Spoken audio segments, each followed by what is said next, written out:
ವಿಷಕಾರಿ ಪೌಡರ್ ವಿಶೇಷ ಕಾರ್ಯಕ್ರಮಕ್ಕೆ ಸ್ವಾಗತ. ನಾನು ಚೈತ್ರ. ಇದೀಗ ಕೋಕ್ ಸಲ್ಫರ್ ಘಟಕದಿಂದ ಹೊರಸೂಸ್ತಾ ಇರುವಂತಹ ವಿಷಕಾರಿ ಪೌಡರ್ನಿಂದಾಗಿ ಇವತ್ತು ಸಾಕಷ್ಟು ಜನರು ಕೂಡ ರೋಗಗಳಿಗೆ ತುತ್ತಾಗ್ತಾ ಇದ್ದಾರೆ. ಜೊತೆಗೆ ಇದರ ಬಗ್ಗೆ ಸಾಕಷ್ಟು ಬಾರಿ ಕೂಡ ಹೋರಾಟಗಳೆಲ್ಲೂ ಕೂಡ ಆದರೂ ಕೂಡ ಇವತ್ತಿಗೂ ಕೂಡ ಈ ಒಂದು ಸಮಸ್ಯೆಯಿಂದ ಆದಂತವರಿಗೆ ಪರಿಹಾರ ಕೂಡ ಸಿಗ್ತಾ ಇಲ್ಲ ಅನ್ನುವಂತಹ ಆರೋಪ ಕೇಳಿ ಬರ್ತಾ ಇರುವಂತದ್ದು. ಆದ್ರೂ ಕೂಡ ಇದೀಗ MRPL 4ನೇ ಘಟಕವನ್ನ ಆರಂಭಿಸಲಿಕ್ಕೆ ಸಿದ್ಧತೆ ನಡೆಸ್ತಾ ಇದೆ. ಇನ್ನು ಈಗಾಗಲೇ 3 ಘಟಕದಿಂದನೇ ಒಂದಿಷ್ಟು ಸಮಸ್ಯೆಗಳಾಗಿತ್ತು. ಆದ್ರೂ ಕೂಡ ಅದ್ಯಾವುದಕ್ಕೂ ಕೂಡ ಪರಿಹಾರ ನೀಡದೆ 4ನೇ ಘಟಕವನ್ನ ಹೇಗೆ ಆರಂಭಿಸ್ತಾರೆ ಅನ್ನೋದ್ರ ಬಗ್ಗೆ ಒಂದಿಷ್ಟು ಆಕ್ರೋಶ ಕೂಡ ವ್ಯಕ್ತ ಆಗ್ತಾ ಇದೆ. ಅದಕ್ಕೋಸ್ಕರ ಈಗಾಗಲೇ ಪ್ರೊಟೆಸ್ಟ್ ಅನ್ನ ಕೂಡ ಮಾಡ್ಲಿಕ್ಕೆ ಸಿದ್ಧತೆಯನ್ನ ನಡೆಸಿಕೊಳ್ಳಲಾಗ್ತಾ ಇರುವಂತದ್ದು. ಇದ್ರ ಬಗ್ಗೆ ಇವತ್ತು ನಮ್ಮ ಜೊತೆ ಚರ್ಚೆಯನ್ನ ಮಾಡ್ಲಿಕ್ಕಿದ್ದಾರೆ ಮುನೀರ್ ಕಾಟಿಪಾಳ ಅವರು. ಸರ್ಕಾರಿ ಕ್ರಮಕ್ಕೆ ಸ್ವಾಗತ. ಮುಖ್ಯವಾಗಿ ಈ ಒಂದು ಕೋಕ್ ಸಲ್ಫರ್ ಘಟಕದಿಂದಾಗಿ ಈಗಾಗಲೇ ಸಾಕಷ್ಟು ಹಾನಿಗಳೆಲ್ಲ ಸಂಭವಿಸಿದೆ. ಆದ್ರೂ ಕೂಡ ಇದ್ರ ಬಗ್ಗೆ ಒಂದು ಪರಿಹಾರ ಏನಾದ್ರೂ ಸಿಕ್ಕಿದ್ಯಾ ಹೇಗೆ ಅಂತ? ಅಂದ್ರೆ ನಮ್ಮ ಹೋರಾಟದಿಂದ ಅಂದ್ರೆ 2015ರಲ್ಲಿ ಆ ಘಟಕ ಆರಂಭ ಆಯ್ತು. 3ನೇ ಹಂತದ ಕೋಕ್ ಮತ್ತು ಸಲ್ಫರ್ ಘಟಕ ಆರಂಭ ಆಯ್ತು. ಆವಾಗ ಏನು ಹಾರುಬೂದಿ ಸಮಸ್ಯೆ, ಶಬ್ದ ಮಾಲಿನ್ಯ, ವಾಯು ಮಾಲಿನ್ಯ ಇದರಿಂದಾಗಿ ಜನ ಕಗ್ಗೆಂಟಾಗಿ ನಾವು ಹೋರಾಟ ಶುರು ಮಾಡಿದ್ವಿ. ಹೋರಾಟದ 1.5 ವರ್ಷದ ನಂತರ ಸರ್ಕಾರ ಒಂದು ಸಮಿತಿಯನ್ನ ರಚಿಸಿ ಅದರಿಂದ ಒಂದು ಪರಿಹಾರವನ್ನ ಘೋಷಣೆ ಮಾಡಲಾಯಿತು. ಅಂದ್ರೆ ಕಂಪನಿ ಮತ್ತು ನಮ್ಮ ಜೊತೆ ಚರ್ಚಿಸಿ ಇಬ್ಬರನ್ನು ಕೂಡ ಸಹಮತಕ್ಕೆ ತಗೊಂಡು ಒಂದು 6 ಅಂಶಗಳ ಪರಿಹಾರ, 6 ಅಂಶಗಳ ಪರಿಹಾರವನ್ನ ಕಾಲಮಿತಿ ಒಳಗಡೆ ಕಂಪನಿ ಜಾರಿಗೊಳಿಸಬೇಕು. ಆ ಮೂಲಕ ಆ ಭಾಗದಲ್ಲಿ ಆಗ್ತಾ ಇರುವಂತ ಮಾಲಿನ್ಯವನ್ನ ಕಡಿಮೆ ಮಾಡಬೇಕು, ತಡಿಬೇಕು, ಜನರ ಬದುಕನ್ನು ಒಂದಿಷ್ಟಾದ್ರೂ ಸಹ್ಯ ಮಾಡಬೇಕು ಅಂತ ಆದೇಶದಲ್ಲಿತ್ತು. ಆದ್ರೆ ಕಂಪನಿ ಈಗ ಆದೇಶ ಬಂದು ಈ ಏಪ್ರಿಲ್ಗೆ ಅಂದ್ರೆ ಮುಂದಿನ ತಿಂಗಳಿಗೆ 2 ವರ್ಷ ಆಗ್ತದೆ. ಎಲ್ಲಾ ಇವುಗಳು ಕೂಡ ಕಳೆದ ವರ್ಷ ಜೂನ್ಗೆ ಮುಕ್ತಾಯ ಆಗ್ಬೇಕಿತ್ತು. ಆದ್ರೆ ಯಾವೊಂದು ಕೂಡ 1-2 ಅಂಶಗಳನ್ನ ಇಂಪ್ಲಿಮೆಂಟ್ ಮಾಡಿದೀವಿ ಅಂತ ಅವ್ರು ಹೇಳೋದನ್ನ ಬಿಟ್ರೆ ಒಟ್ಟು ಜನರಿಗೆ ಪರಿಣಾಮ ಶೂನ್ಯ ಆಗಿದೆ. ಇನ್ನು ಬಹಳ ಪ್ರಮುಖವಾದಂತ 4 ಅಂಶಗಳು ಪರಿಹಾರಕ್ಕೆ ಇನ್ನೂ ಕೂಡ ಅವ್ರು ಯಾವ ಪ್ರಯತ್ನ ಕೂಡ ಮಾಡಿಲ್ಲ. ನಮ್ಮ ಹೋರಾಟವನ್ನ ನಾವು ಪರಿಹಾರ ಸಿಕ್ತು ಅಂತ ನಿಲ್ಸಿದ್ವಿ. ಕಂಪನಿ ನಮ್ಮ ಹೋರಾಟ ನಿಲ್ತಾ ಇದ್ದಂಗೆ ಜನರನ್ನ ದಿಕ್ಕು ತಪ್ಪಿಸುವ ರೀತಿಯಲ್ಲಿ, ಸರ್ಕಾರವನ್ನ ದಿಕ್ಕು ತಪ್ಪಿಸುವ ರೀತಿಯಲ್ಲಿ ಎಲ್ಲವನ್ನು ಕೂಡ ಮುಂದೂಡ್ತಾ ಜನರ ಬದುಕನ್ನ ಅದೇ ನರಕದಲ್ಲಿ ಇವತ್ತು ಇಟ್ಟಿದೆ. ಅದ್ರ ಜೊತೆಯಲ್ಲಿ ಈಗ 4ನೇ ಹಂತಕ್ಕೆ ಇನ್ನೊಂದು ಹಂತಕ್ಕೆ 1000 ಎಕರೆ ಭೂಮಿಯನ್ನ ಅವರು ಕೃಷಿ ಭೂಮಿಯನ್ನ ವಶಕ್ಕೆ ಪಡೆಯುವಂತ ಪ್ರಯತ್ನದಲ್ಲಿದ್ದಾರೆ. ಪೆಟ್ರೋಕೆಮಿಕಲ್ ಇದನ್ನು ವಿಸ್ತರಣೆ ಮಾಡ್ತಾ ಇದ್ದಾರೆ. ಈಗಲೇ ಇಂಥ ಪರಿಸ್ಥಿತಿ ಇರುವಾಗ ನೀವು ಇನ್ನೊಂದು ಘಟಕವನ್ನ ಸ್ಥಾಪನೆ ಮಾಡಿದ್ರೆ ಸುತ್ತಲ 16 ಗ್ರಾಮಗಳ ಪರಿಸ್ಥಿತಿ ಏನು, ಬದುಕೇನು ಅನ್ನೋದು. ಈಗಾಗಲೇ ಈ ಕೋಕ್ ಸಲ್ಫರ್ ಘಟಕದಿಂದ ಸ್ಥಳೀಯ ಗ್ರಾಮಗಳ ಪರಿಸ್ಥಿತಿ ಇವಾಗ ಹೇಗಿದೆ ಅಂದ್ರೆ ಬಹಳ ಮುಖ್ಯವಾಗಿ ಈ 3ನೇ ಹಂತದ ಕೋಕ್ ಸಲ್ಫರ್ ಘಟಕ ಇರುವಲ್ಲಿ ಕೋಕ್ ಹಾರುಬೂದಿ ಮತ್ತು ಸಲ್ಫರ್ ಹಾರುಬೂದಿ ಇವೆರಡೂ ಕೂಡ ಸುತ್ತಲ ಮನೆಗಳೇನಿದೆ, ಕಾಂಪೌಂಡ್ ತಾಗಿಕೊಂಡೇ ಮನೆಗಳಿದೆ. ನಿಯಮಗಳನ್ನ ಮೀರಿ ಜನವಸತಿ ಪ್ರದೇಶದಲ್ಲಿ ಕೈಗಾರಿಕೆ ಸ್ಥಾಪನೆ ಮಾಡಿರೋದ್ರಿಂದ ಮತ್ತು ಅವರು ಗ್ರೀನ್ ಬೆಲ್ಟ್ ಅನ್ನು ಮಾಡದೇ ಇರೋದ್ರಿಂದ, ಬಫರ್ ಝೋನ್ ಮಾಡದೇ ಇರೋದ್ರಿಂದ ಹಾರುಬೂದಿ ನೇರವಾಗಿ ಜನರ ಮನೆ ಒಳಗಡೆ, ಬಾವಿಗೆ, ತೆರೆದ ನೀರಿಗೆ ಎಲ್ಲಕ್ಕೂ ಕೂಡ ಬಂದು ಇವತ್ತು ಬೀಳ್ತಾ ಇದೆ. ಅದರಿಂದಾಗಿ ದಿನಾ ಜನ ನರಕಯಾತನೆಯನ್ನು ಪಡ್ತಾ ಇದ್ದಾರೆ.